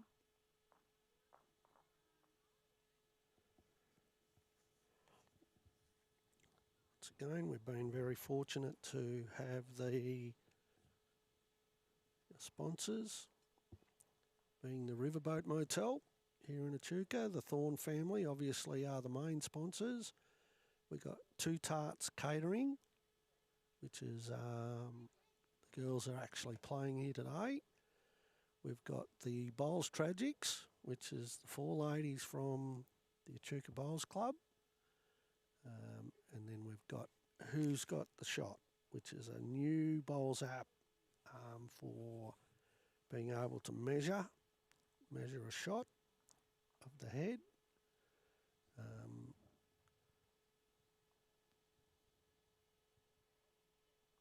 Just a little bit overweight with that one.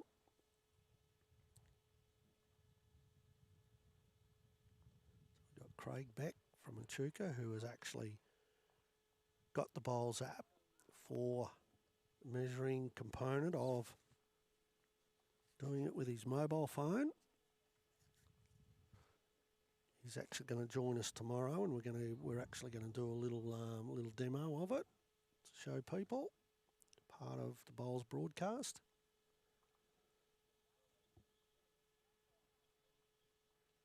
And we've also got the other sponsor for today for the classic is A&M Sportswear for all bowls attire. Generally, they'll not only will they design it, but they'll produce what clubs may require. So if you need any form of uniform for your bowls club, or even just for sportswear, A&M Sportswear are a really good sponsor to have involved here with the Echuca Bowls Club. Yeah, it's a good bowl from Nolene.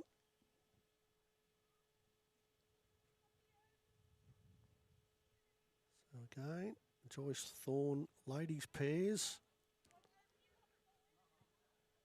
Brought to you by Breezer and KJ. All the computer work has been done by KJ throughout the day after some difficult early morning problems. She solved them. We've been able to bring this to you. We've had a couple of the Echuca Bowls Club members come and join us for a little bit of discussion, and hopefully we'll have a couple more tomorrow.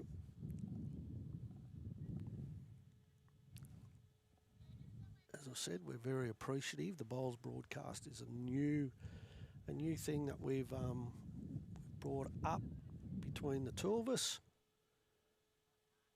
Been fortunate enough to be included into some of the events around through our own regional area, but next week, as part of World Bowls at Club Barham, the Bowls broadcast will be broadcast partners for World Bowls and Bowls New Zealand as we bring the World Bowls Champion of Champions to...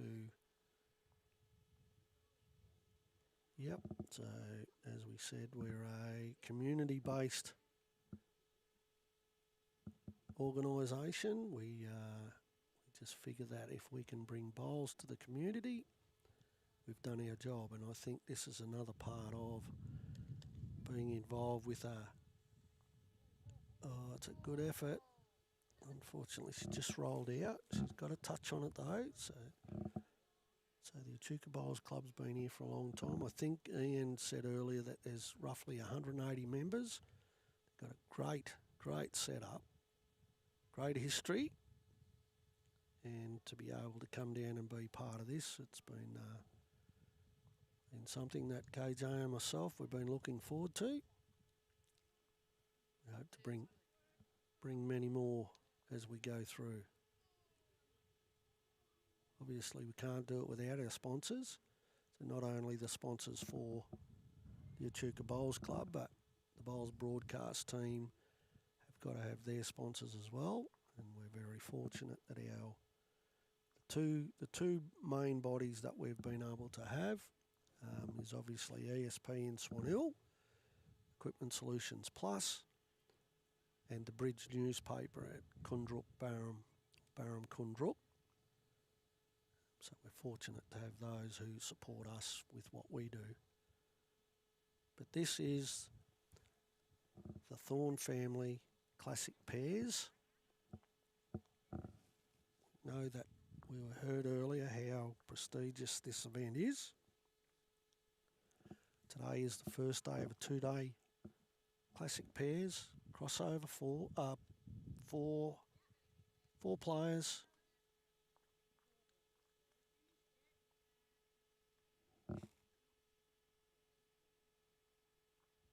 Gold curve from Mathera. Just looking to draw it down to her own bowl. Played it pretty well. Little feather.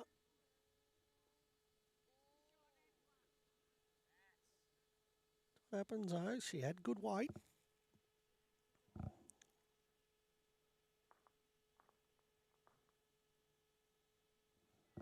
So Nolene Brown from Cuna Golf.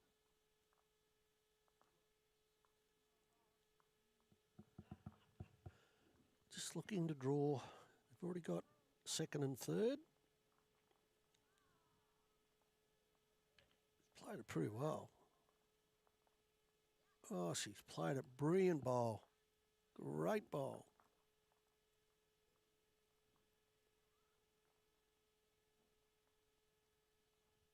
Been saying for weeks she's been very consistent with ladies bowls that we've watched in the Northern District.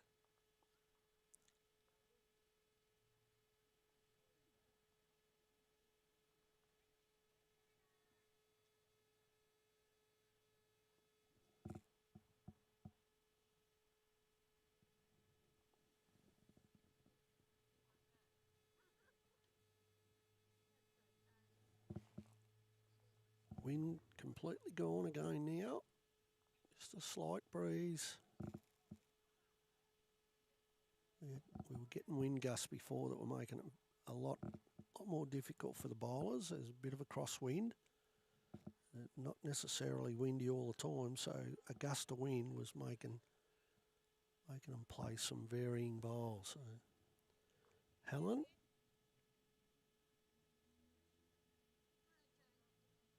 Oh, she got a beautiful line too. Just that's it. Good effort.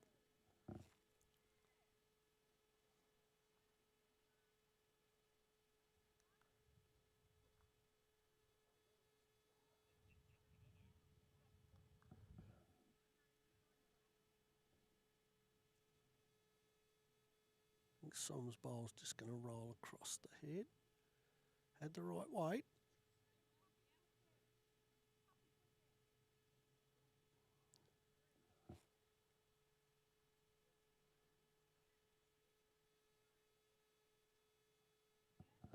So Helen just needs 2 feet on the last bowl. She's played this pretty well. She's played this. Oh, that's a beautiful bowl. That's a great bowl. Great bowl. Perfect weight.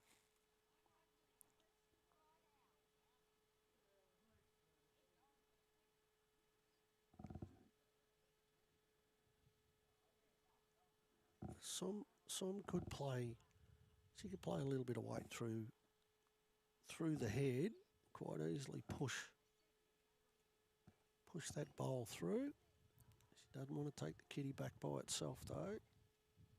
No, she's just going to cut. Bit unfortunate there. It's one more to Mathera. So they'll go to 6-1 after 5 ends.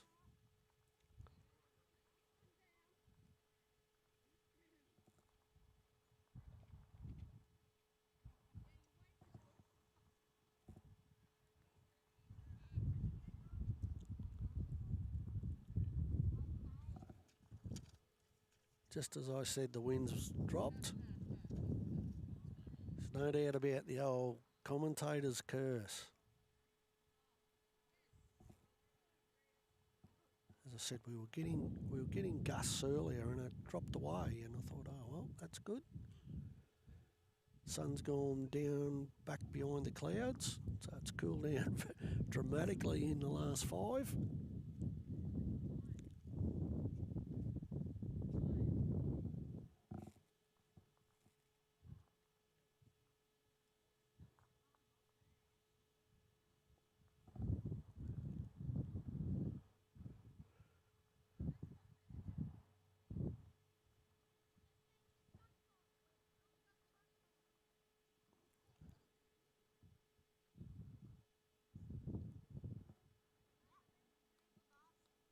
Yeah, it's a good start.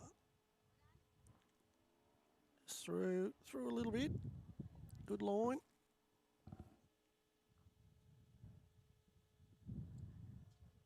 Go Kerr with the Tiger black and yellow bowls. Sails past.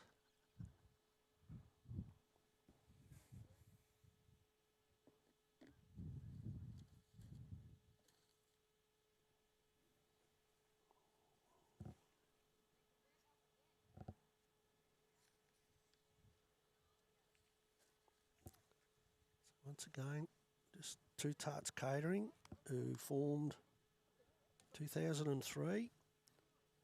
Two Tarts Catering offers gourmet food for any event, specialising in premium catering services on or off site. They regularly travel around regional areas throughout New South Wales and Victoria, with years of experience setting up remote kitchens across the countryside. And if you give them a call, I'd be happy to discuss your next event. Two Tarts Catering.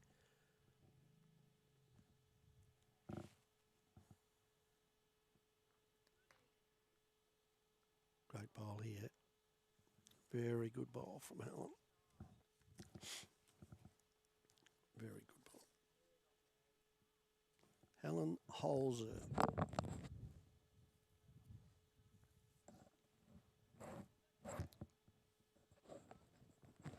Som's followed it down. Not going to be far away either. Oh, what a ball. What a ball.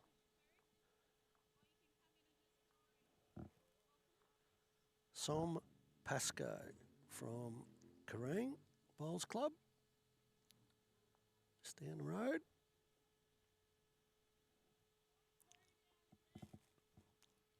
Ellen's played it pretty well again. Oh, that's a great ball. Falls in at shot. And is. No. Actually, both leaders signalled that they were down, so I'm not sure.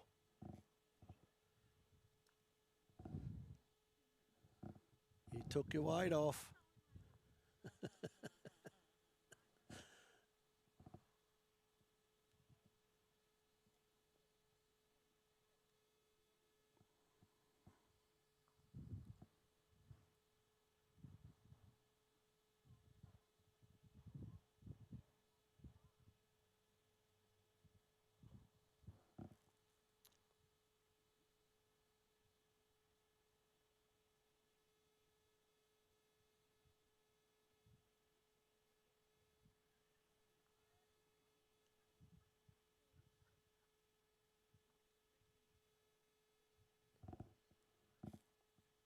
A bit tighter line for that one.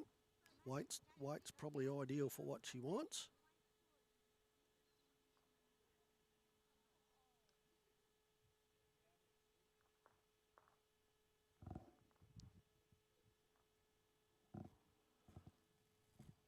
Nolene's played this one pretty well too. Just got to run it out a little bit more. Probably good spot there.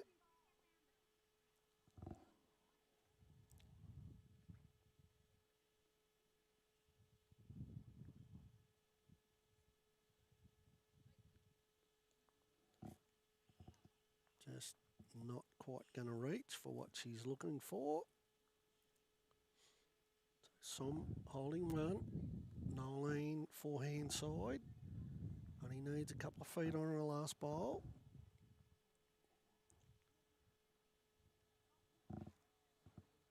Giving it a chance. Just comes back. Reasonable. Oh no, we're just going to have a little break until Som comes back.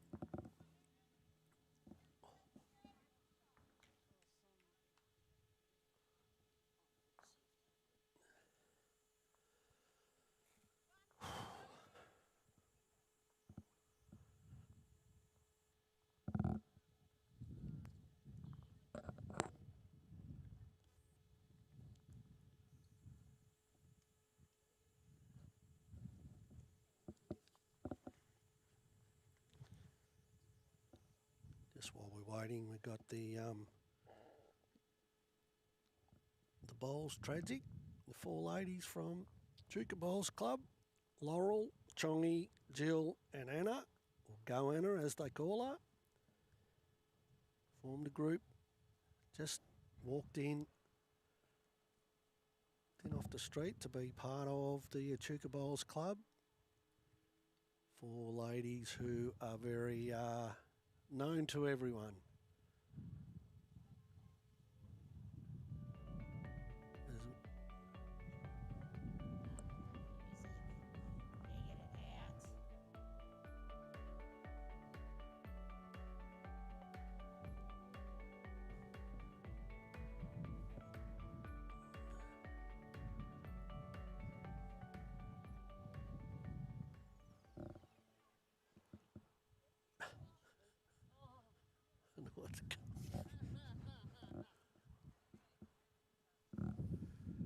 We're just waiting for Som to grab a hat. She'll be down the other end shortly.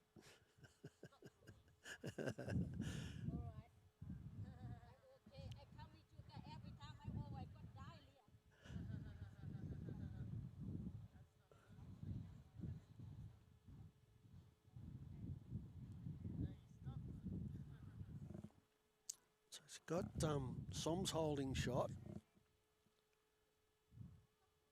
got it pretty well surrounded, but there's also a couple of pink bowls there, so she needs to get one in the head.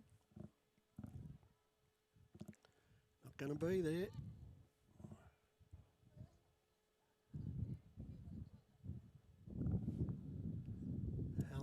Helen has an opportunity here if she can just punch that shot bowl out. Quite easily turn it to 3. I don't think she's going to get it with this one.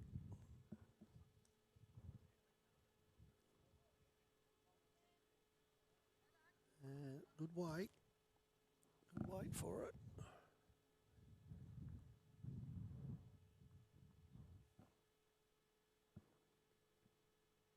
It's a better bowl. Yep. It's 1 to the combo side. So 6-2 after 6 ends.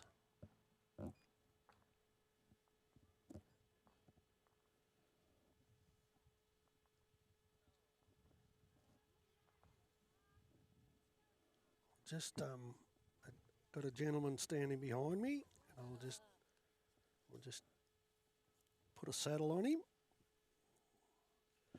So I've got Craig Beck from Echuca, from Who's Got the Shot. Welcome, Craig. Thanks, Matt. Cooled down a little bit now. Yes, we just said that, especially for us old guys. It's all right for you young blokes. So Craig is actually the guy responsible for the new phone app for Who's Got the Shot, where he can measure with, or anyone can do it, with their mobile phone.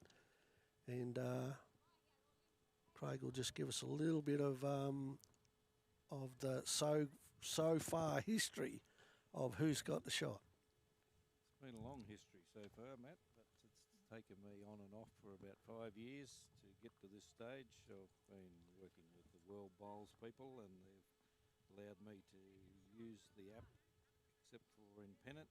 But I'm getting closer to getting 100% accuracy. So hopefully, in a few weeks' time, we can go a little bit further with it. But at this stage, it's working well, and just just need to train a few people that just how to work it.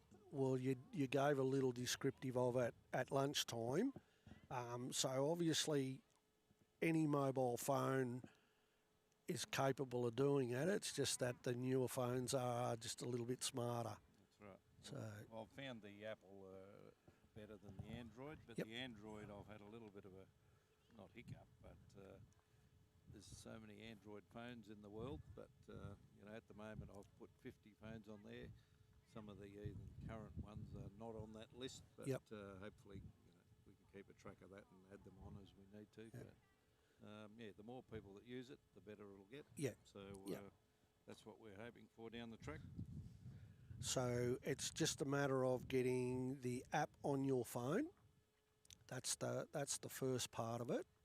Once you've got the app on, we watched you. We did a little thing where you were over on rink number 12 earlier, and in that instant, the bowl. Are you looking at the bowl that's shot, or it actually shows more than one bowl, doesn't it? It does. It just puts a number on the shot bowl. So if it's 1, 2, 3, 4 on top of the bowl, puts the measurement up in the left-hand corner if you don't agree with what it is.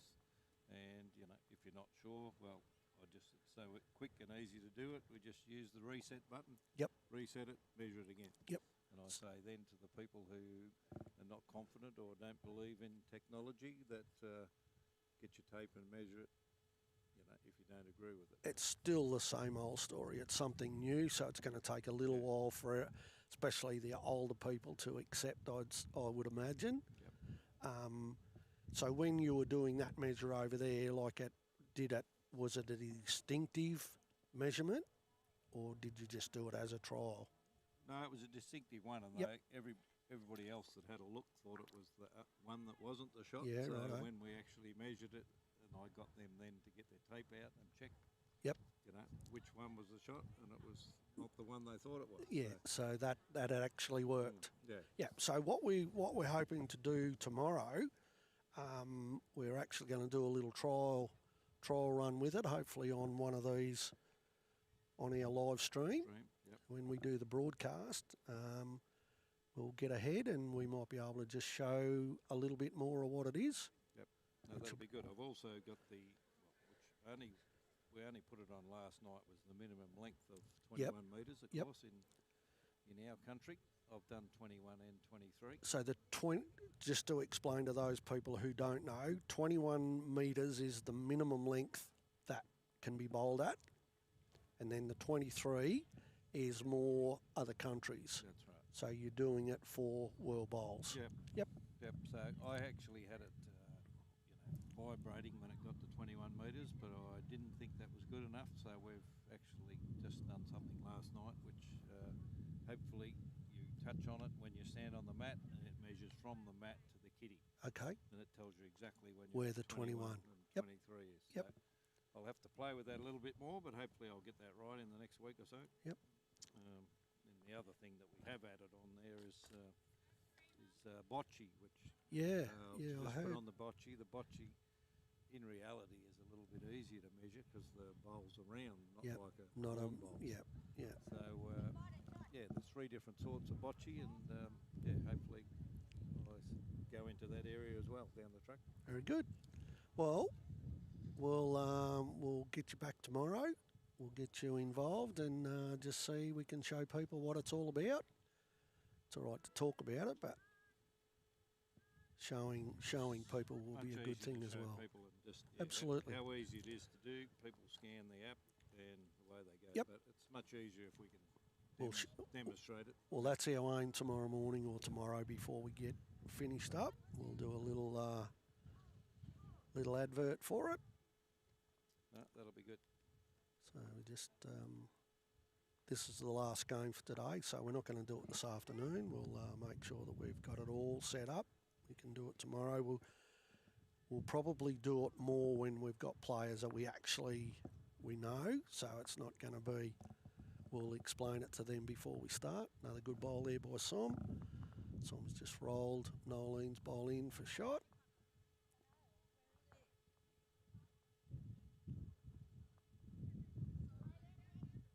Once again, it's Craig Beck from Who's Got the Shot. Righto, thanks, Matt. Good on you, mate. Catch you tomorrow. Catch you. Thank you.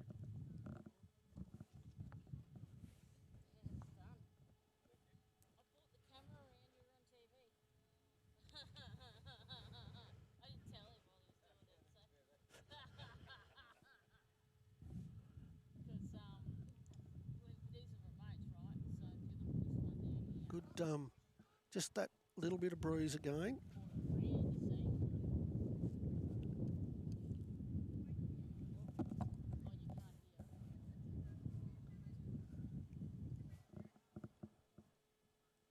So it's got, so at the moment, it's Nolene's bowl that's shot.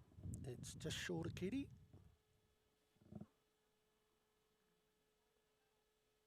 Nolene from Kuna Golf. Draws forehand. Pretty handy bowl. Even though they've got the Bacchus bowl, there's a clump of 4 bowls just behind Kitty that the Mathera girls can get contact on the shot bowl. They'll push it back. She's not far away. Beautiful weight. Can see what she's, so you can see where Som's just standing. She's actually just indicating that there's a little trail of the kitty, means it could be 4 shots.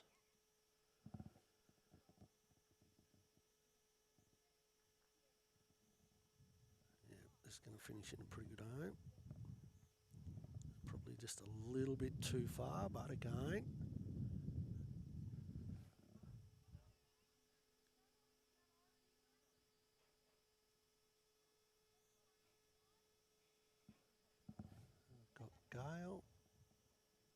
Gail Kerr from Athera, just looking for a little bit of contact here.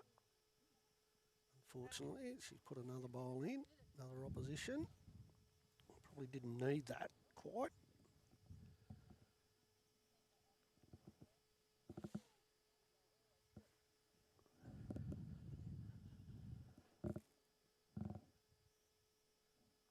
Thera girls currently after 6 ends. On the 7th end, they're 6-2 up.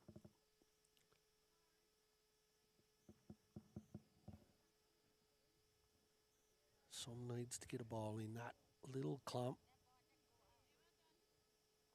She's just gone through a little bit too.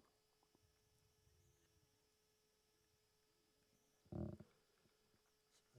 Helen's got the opportunity here. If she can play onto the 2-shot bowls and push the kitty back. She's played it pretty well. She's just going to... Oh, it's a beautiful weight for what she wanted. So there's another one in that little cluster at the back. So any movement of the kitty now, possibly 5 shots. So Som's got to try and get a bowl to that.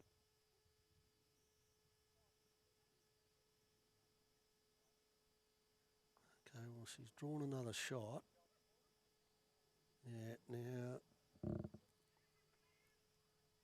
Helen's makes contact with those 2 bowls.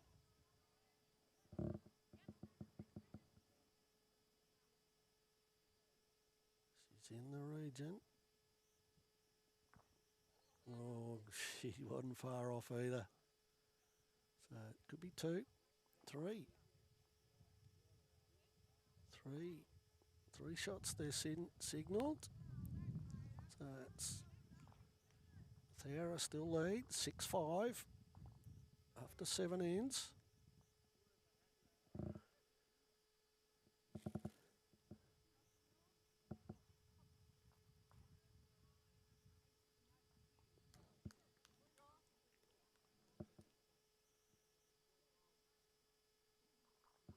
You just see then there was a danger to the girls if that bowl had gone, kitty had gone back. There was a big cluster of bowls in that one area. But ended up with 3 shots. 3. So 3 for the combine. 3 to Som. Yep.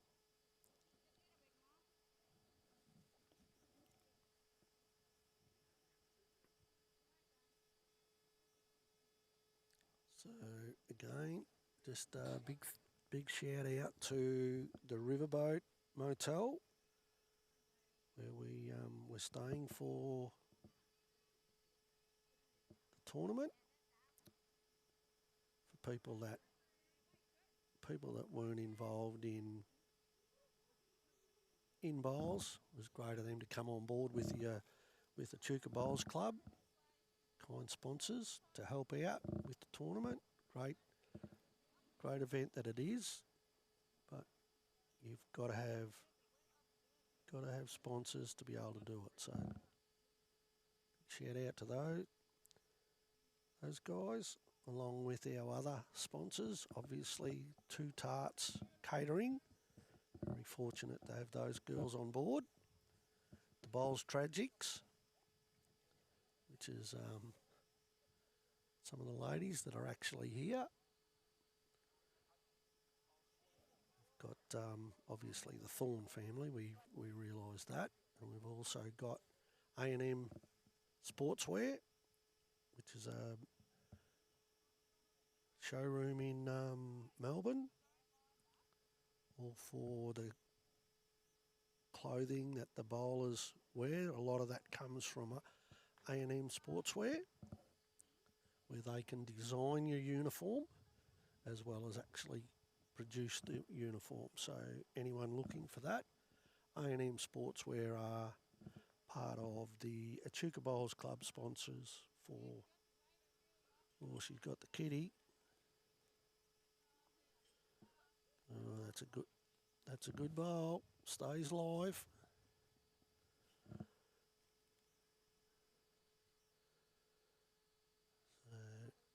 It'll take a pretty handy bowl to beat this one now.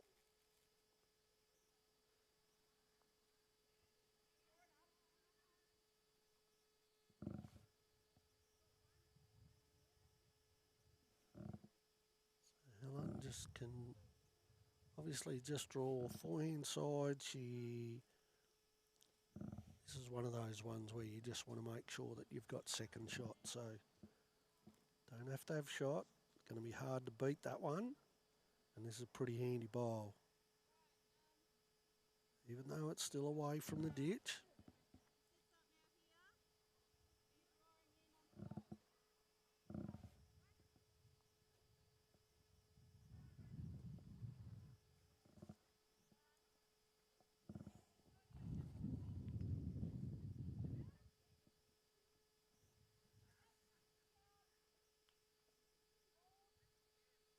That's another good bowl there.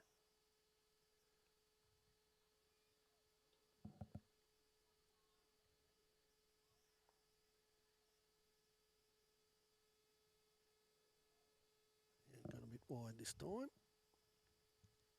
Won't come back. So we can see the markers on the back up on the top of the ditch. You've got the white marker indicating where the kitty is, and you've got the orange marker indicating where the bowl is. So it's about 18 inches. We quite often say that all they need to do now is get second shot. Pretty hard to beat that. Can be done.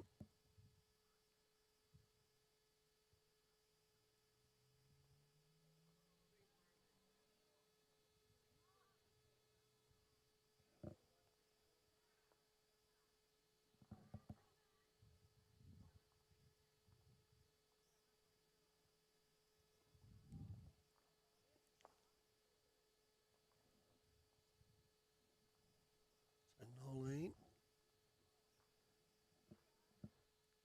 just looking to get around them.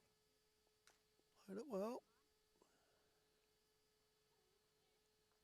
Still, perhaps not enough.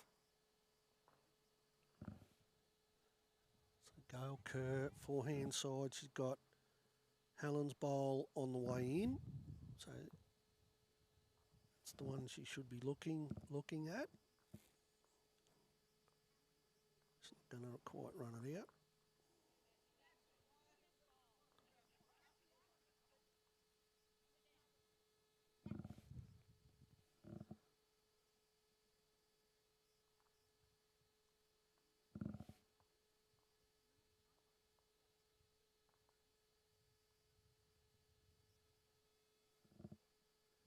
Giving it every chance.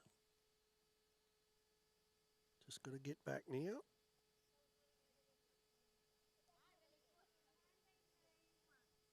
Not quite.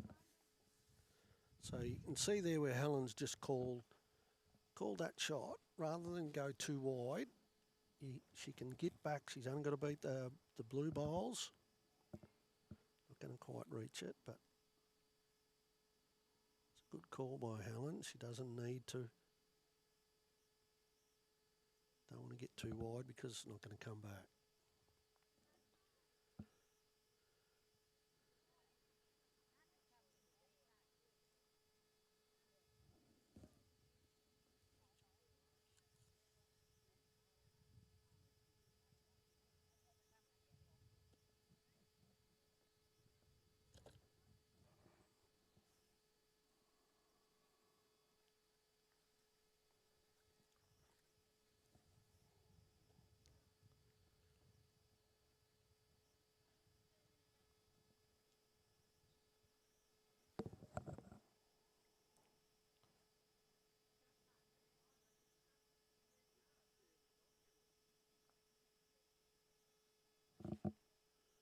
Oh, she a bit unfortunate that she hit that.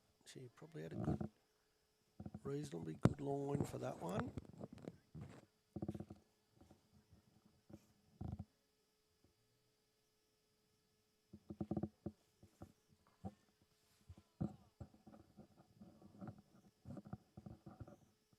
Same again, just going to run into the short bowl.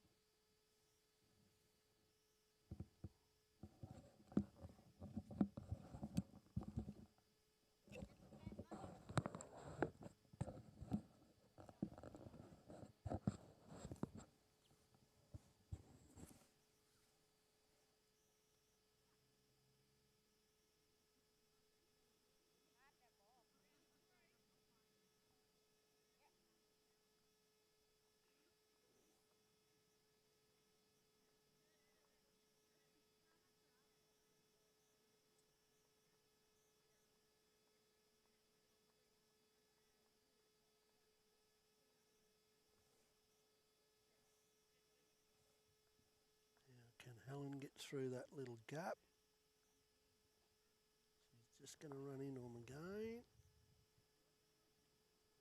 Probably had a better weight that time. Wasn't going to be far away, but run into what we call the deadwood. Now they'll just measure.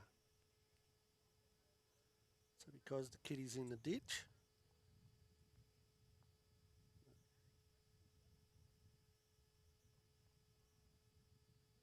it's better. So they'll measure from the bowl to the kitty. So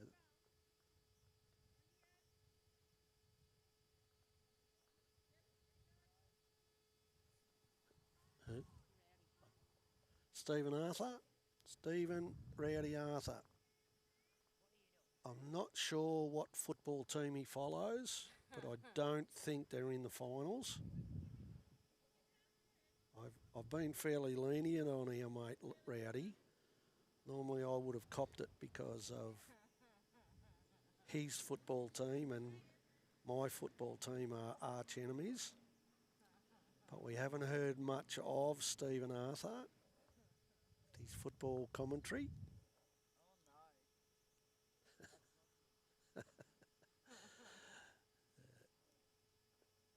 Those people who may be watching in, Rowdy Arthur has been appointed the bowls coordinator at Club Barham, part of bowls broadcast. We've been involved with Club Barham for a while now. In a week's time, we'll be part of the World Bowl Champion of Champions, along with Rowdy and staff at Club Barham. We're looking forward to be a bowls partner to World Bowls for that event. Great start here from Nolene. Even got the hat with that one. So I might just mention that because those people who don't know who Rowdy barracks for, it's a team that Collingwood people don't like.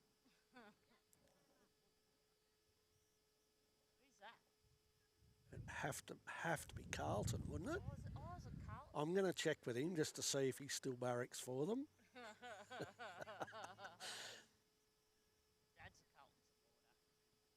Yeah, so is all my family. So I'd love to think that my younger brother was actually watching this broadcast. If you are, Drew,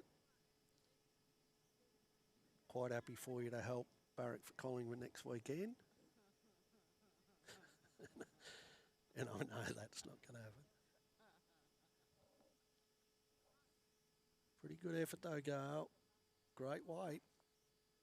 So, good bowling from both leaders. Super bowls. Yeah, so we've got a terrible cat supporters. We can only hope that Hawthorn bring their best game next week. They'll need to. A lot of the Crows going out in straight sets, finish on top of the ladder, and then not make a final. Yeah. They are history now. So, yep. Another good bowl there from Som, just a little catch. Helen Holzer from Mathara with the pink bowls. She's been bowling pretty well.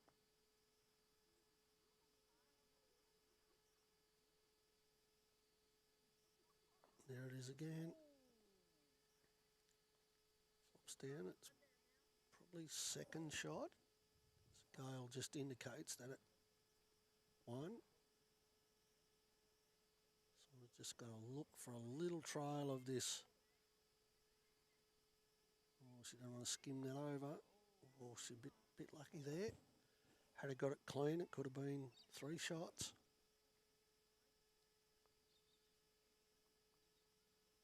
So we've got the Mathara girls, and we've got the combination of Kerrang Bowls Club and Cuna Golf Bowls Club. Echuca Bowls Club. The Joyce Thorn Memorial. Oh, that's a good bowl. That is a really good bowl. That is a really good bowl. And shot. I suppose it's like currying, isn't it? The greens. Yes, sorry. Yep. Yeah, no. Beautiful greens here. So, and we know some plays at Kerrang where they got magic grass greens there too. So, as we know, a lot of these places that the ladies have come from, a lot of them would have been playing on the carpet. So to come here and play on the grass greens, I was speaking to Emma Simmons earlier. She was saying how good the sea green was. And we've seen some really good bowling take place on this rink number 7 here on what's called B Green, where we're doing our broadcast from. We're on the west side of the green.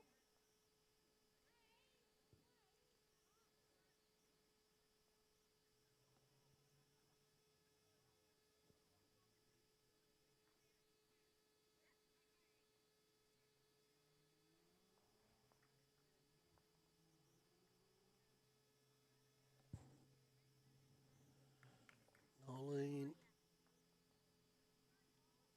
Brown, she's got a good line. She's just got to run it out. Played it well. Very good ball. Great head for this one.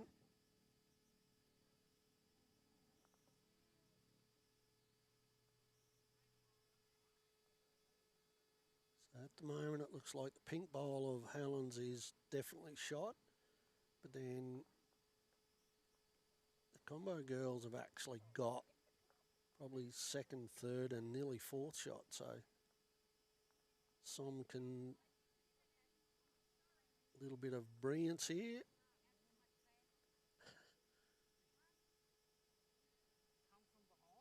Yeah.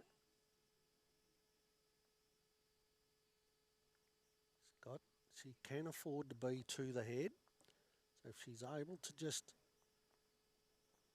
make contact, going the other way. Okay.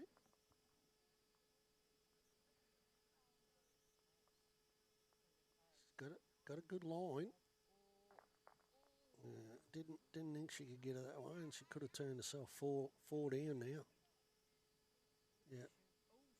Didn't think that was the right choice. Some.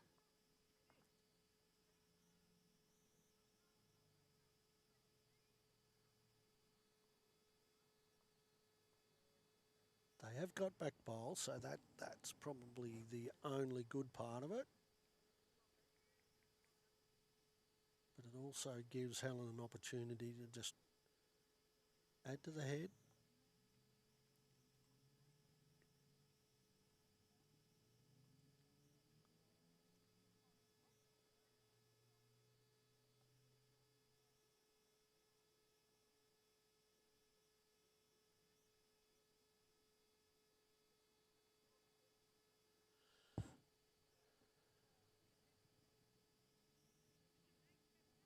Helen Holder, just be smart if she goes to the back, which she has. I think that's a really good bowl. Som's not going to be short.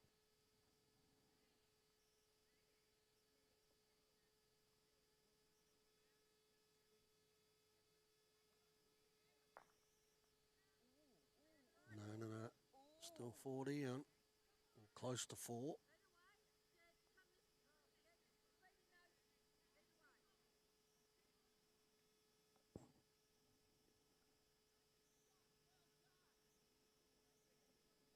No, not gonna do anything with that one. She might have been playing a little bit cunning, I think, Helen. Didn't want to upset that. So what's that? That's 4 to Mathera. So Som just saying she went a little bit too hard, but I think she had gone hard on the other hand. May have been a bit more beneficial. They had the back bowl, but it's easy sitting in the grandstand. Different when you're out there and you've got to do it.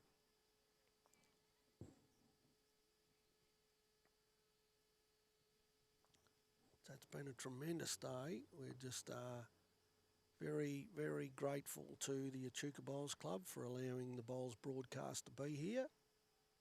KJ and myself. We've had a couple of guest speakers during the day. Obviously, Rhonda Gallagher does an amazing job here as the tournament, tournament secretary, coordinator. She's had all the information for us. We've got bowlers, descriptives of all the bowlers that have been playing so far. Yep. And then to provide a beautiful lunch. Not that we really needed it, but we did appreciate it. Beautiful. Yeah, my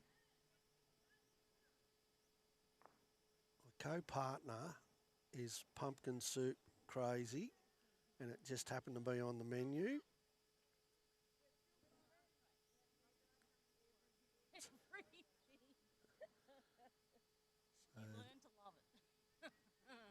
Well, I do know that when my wife makes pumpkin soup, everyone lines up.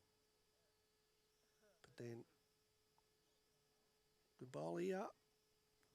Yep, great effort. So Nolene again, just played this pretty well. Played it pretty well. Just got to hold up. Very close. Good ball.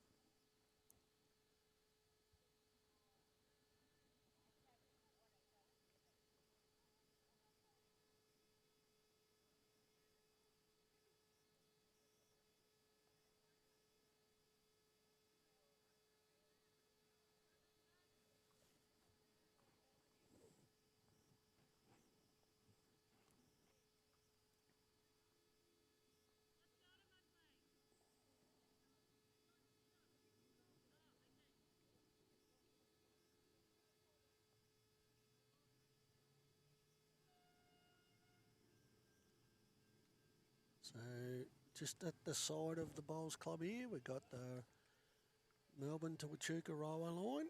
Runs straight past the edge of, she's bit unlucky there. Just knocked Nolene's bowl in for shot. So the railway line runs right beside. So there's the Melbourne train just heading off.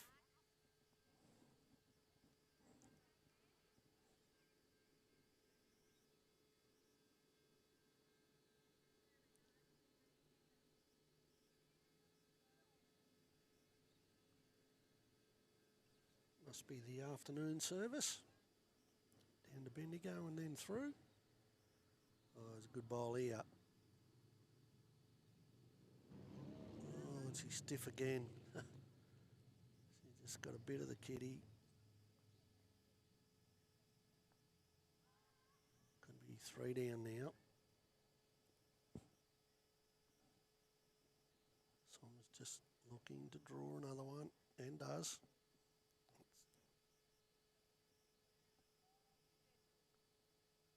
Reasonably close. Could be 3.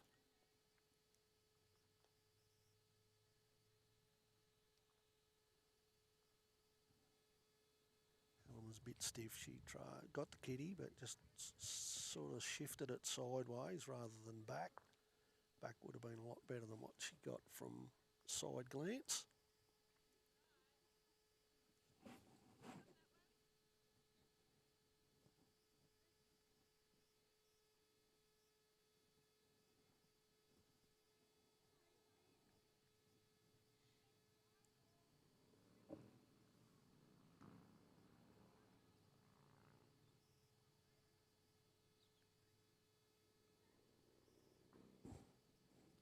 line here. She like this one. Oh, she's just going to roll on. What a great effort. Still possibly two. Line's just...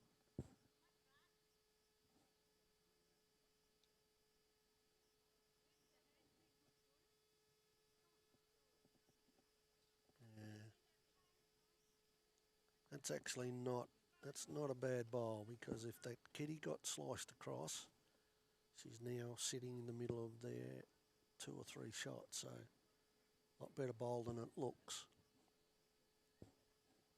Gale's just going to pull up short this time, unfortunately.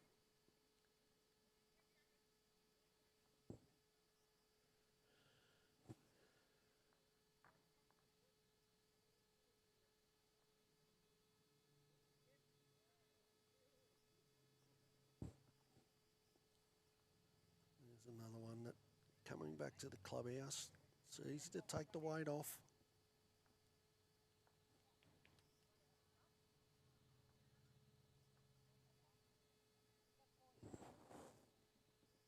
Joyce Thorn, Memorial Classic Pairs. Crossover pairs. So there's been 3 games today. They'll have afternoon tea after this one, and then they'll be back tomorrow for the final 2 games. That'll cut it back to the 8 sectional winners, who will then go. It's actually random draw, so they won't know who they're playing until they do a random draw, and then those 8 teams will play 3-end playoffs until we get it back to the final 2. 3 ends, it's quickly, it's over and done with. You don't get a second chance if you go down a score. Yeah, but it's the same for everyone. Everyone gets an opportunity.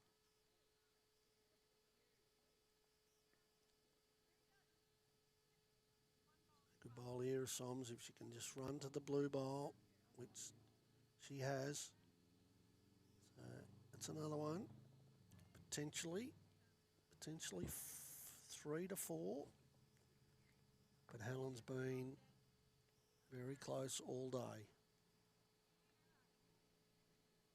This one's a bit narrow for what she wants. Once again, that commentator's curse. Sorry about that.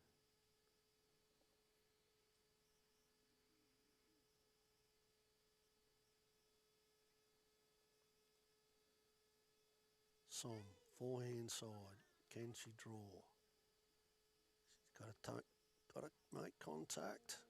She's just going to run through too far. Potentially could have had 3 or 4 there.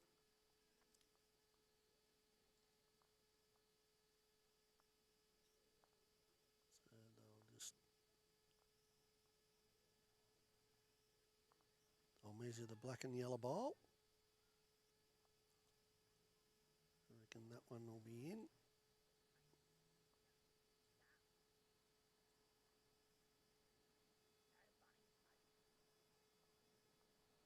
Could be 4 there. 3. 3 down. Yep, we've got a couple ends to go.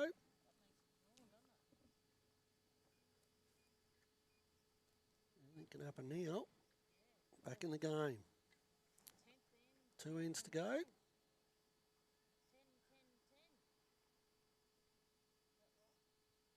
Not sure yet. No, it's definitely 10 ends. 10, 10, 10, 10, 10.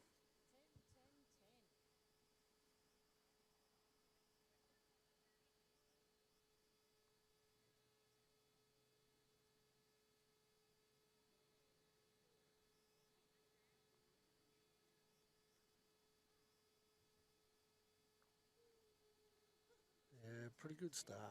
Just another couple of rolls. Still all right though. Yes, my daughter was married on the 10th of the 10th, 2010. Oh, really? And I thought the wedding was at 10 o'clock, but I had to wait 10 minutes until it was 10 past 10 to walk her down the aisle. Oh, that's awesome. Oh, you reckon? Yeah. I just wanted to get it over and done with. Oh, well, Dad hasn't had that privilege. Well, yeah, no, I must say it was one of my proud moments. I have to do a little mock wedding with Apollo the cat. Good ball here. She probably just a little bit wide, but good home. So Gale, holding shot.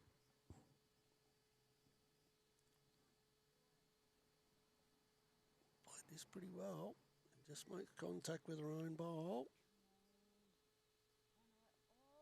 Oh, good effort.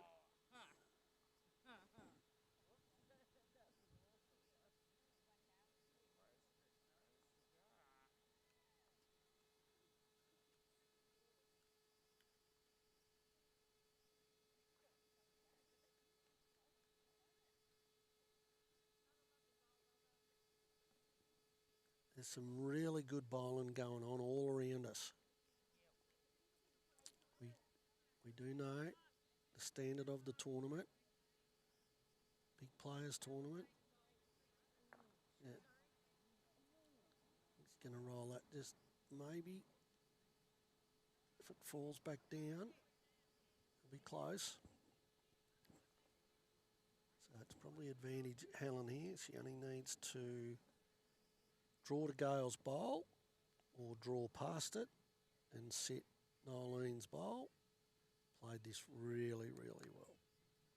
It's a beautiful bowl. Very good bowl.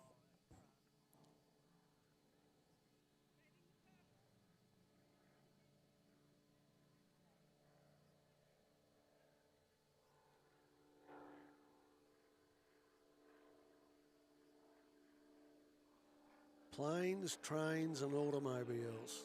That was a good movie.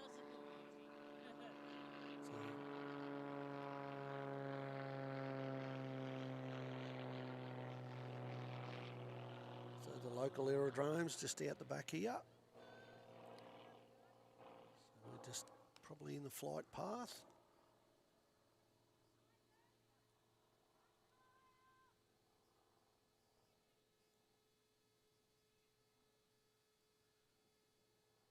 Once again, four grass greens here at Echuca Bowls Club. Beautiful grass greens.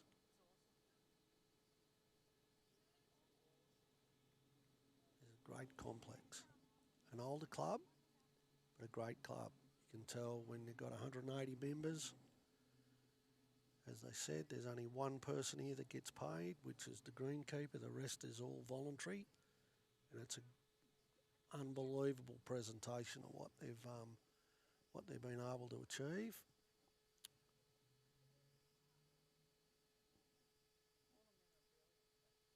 Yeah.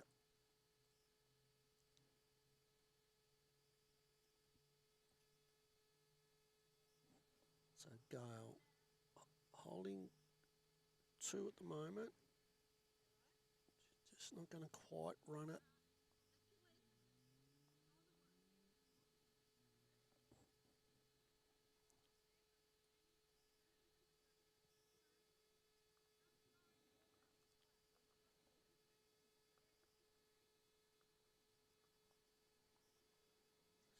Had a pretty good weight too for what she wanted. She's just a little bit too wide. So Gale still looking for her own bowl or just reaching Helen's bowl at the back. Currently probably holding 2.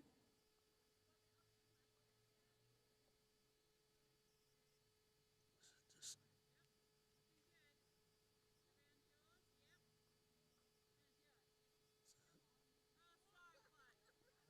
weight was reasonable.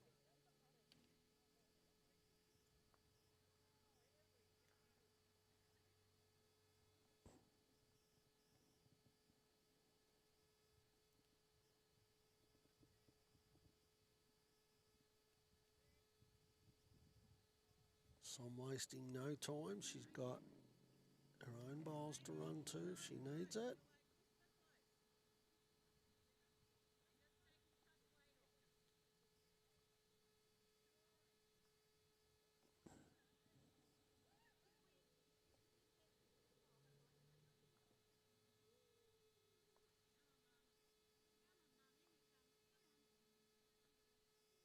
Good effort.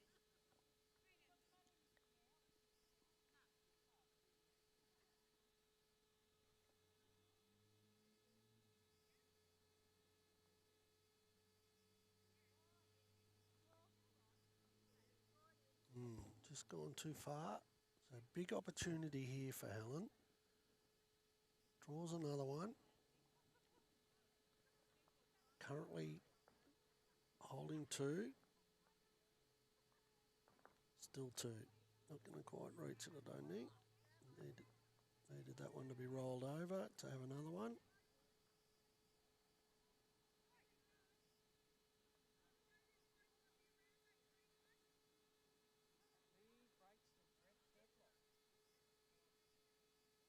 Yeah, it might be, could be nearly 3-2.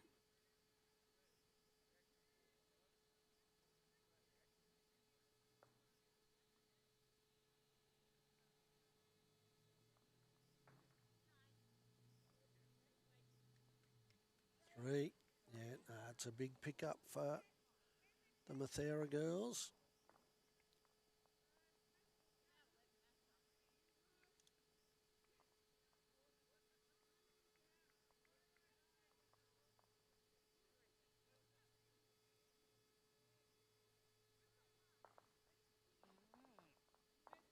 So we've got 13-10, and this is the last end for day 1.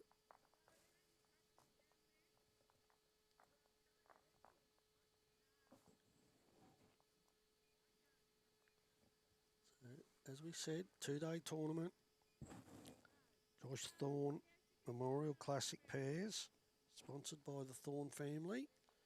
We had Prickle on earlier today. He'll join us again tomorrow for the afternoon game.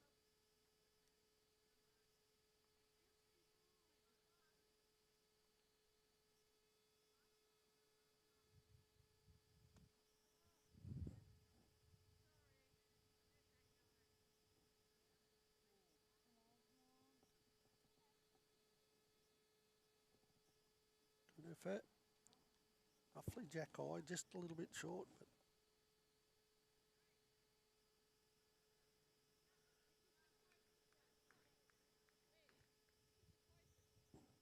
didn't quite reach again. That hand's been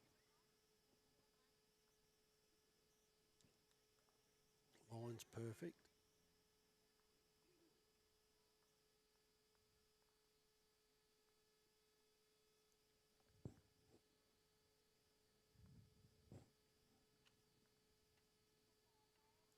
Good effort here from Gail. Yep. Got a foot, bit over. Close.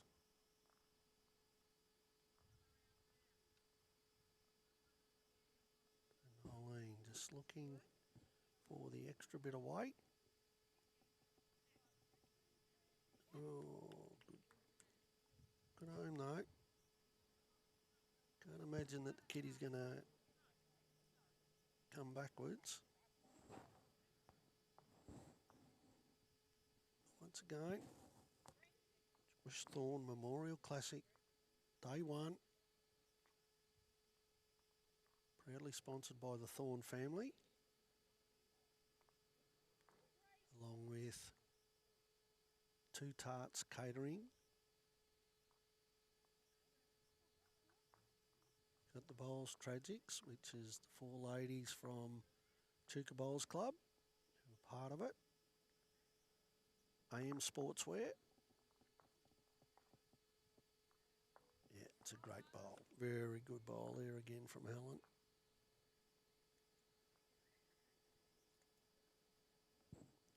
Got the Riverboat Motel here in town. There it goes.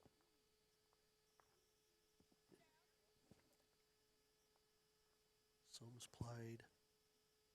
Open it up. She doesn't need 3 though. She needs 3 to draw. She needs 4 to win. The way Helen's been playing, that's not going to be easy.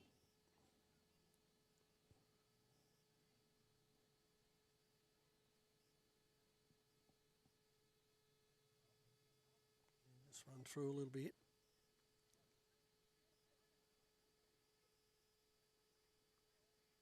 As we said earlier too, who's got the shot? Craig Beck, who has been working with World Bowls for a phone app that actually does the measuring for the players. Obviously, it hasn't been endorsed by all the bodies, so it can only be used in tournaments.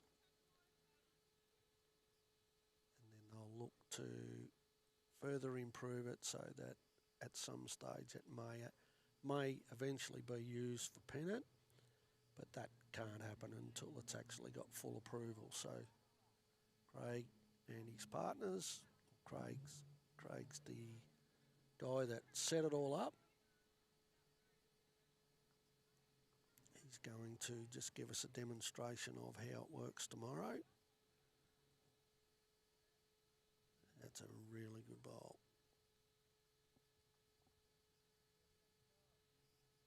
So that shot.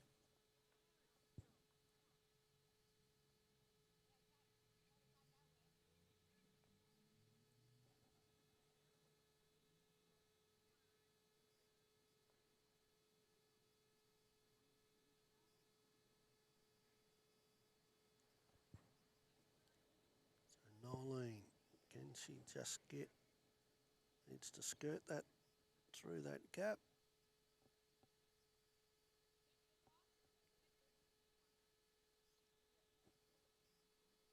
Okay, so we've only got a couple of bowls left.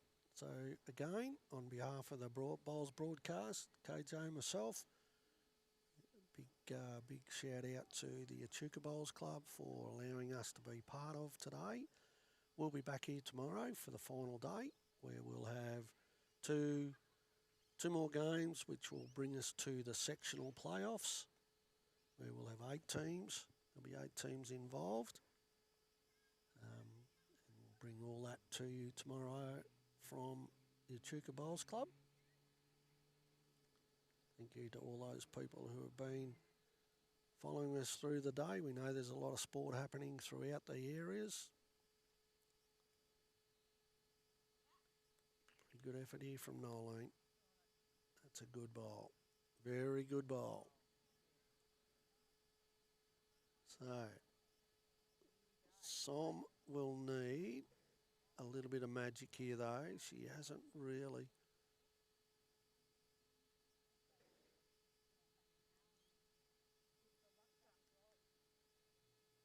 So,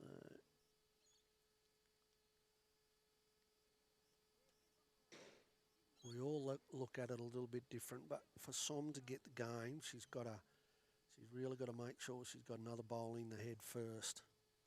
So it's either, don't think she can play forehand because I think she's got to knock her own bowls too far, but we know how she plays. I would imagine that her best option, because we know Helen's not going to be far away. And she's trailed it. So Som's still got one, so she's still in the same boat. She's got to get this bowl in the head.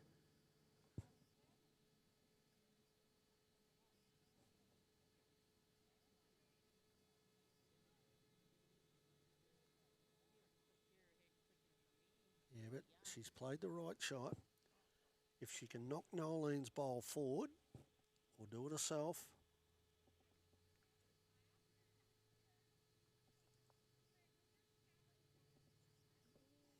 No, not quite far enough.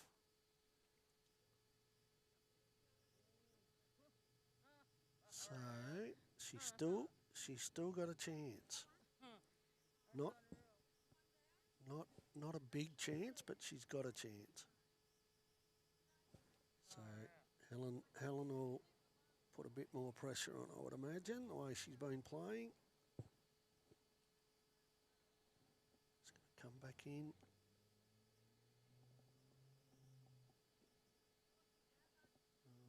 Yeah, but it's still back there. So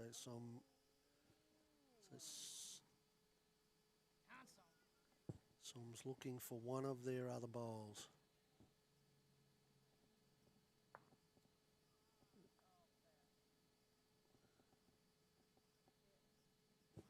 Yep, not quite enough. So it's a win to the Mathera ladies, Gail and Helen. And the girls, Som and Nolene, great game of bowls. They've done well. They've done well. So once again, on behalf of KJ and Breezer, we just like to say thank you. We'll just probably finish up shortly. We've got a little thing that we need to do.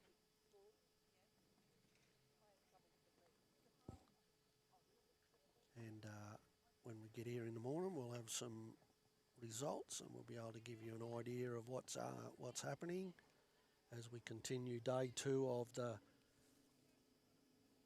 Thorn family classic pairs here at Echuca Bowls Club. Good afternoon.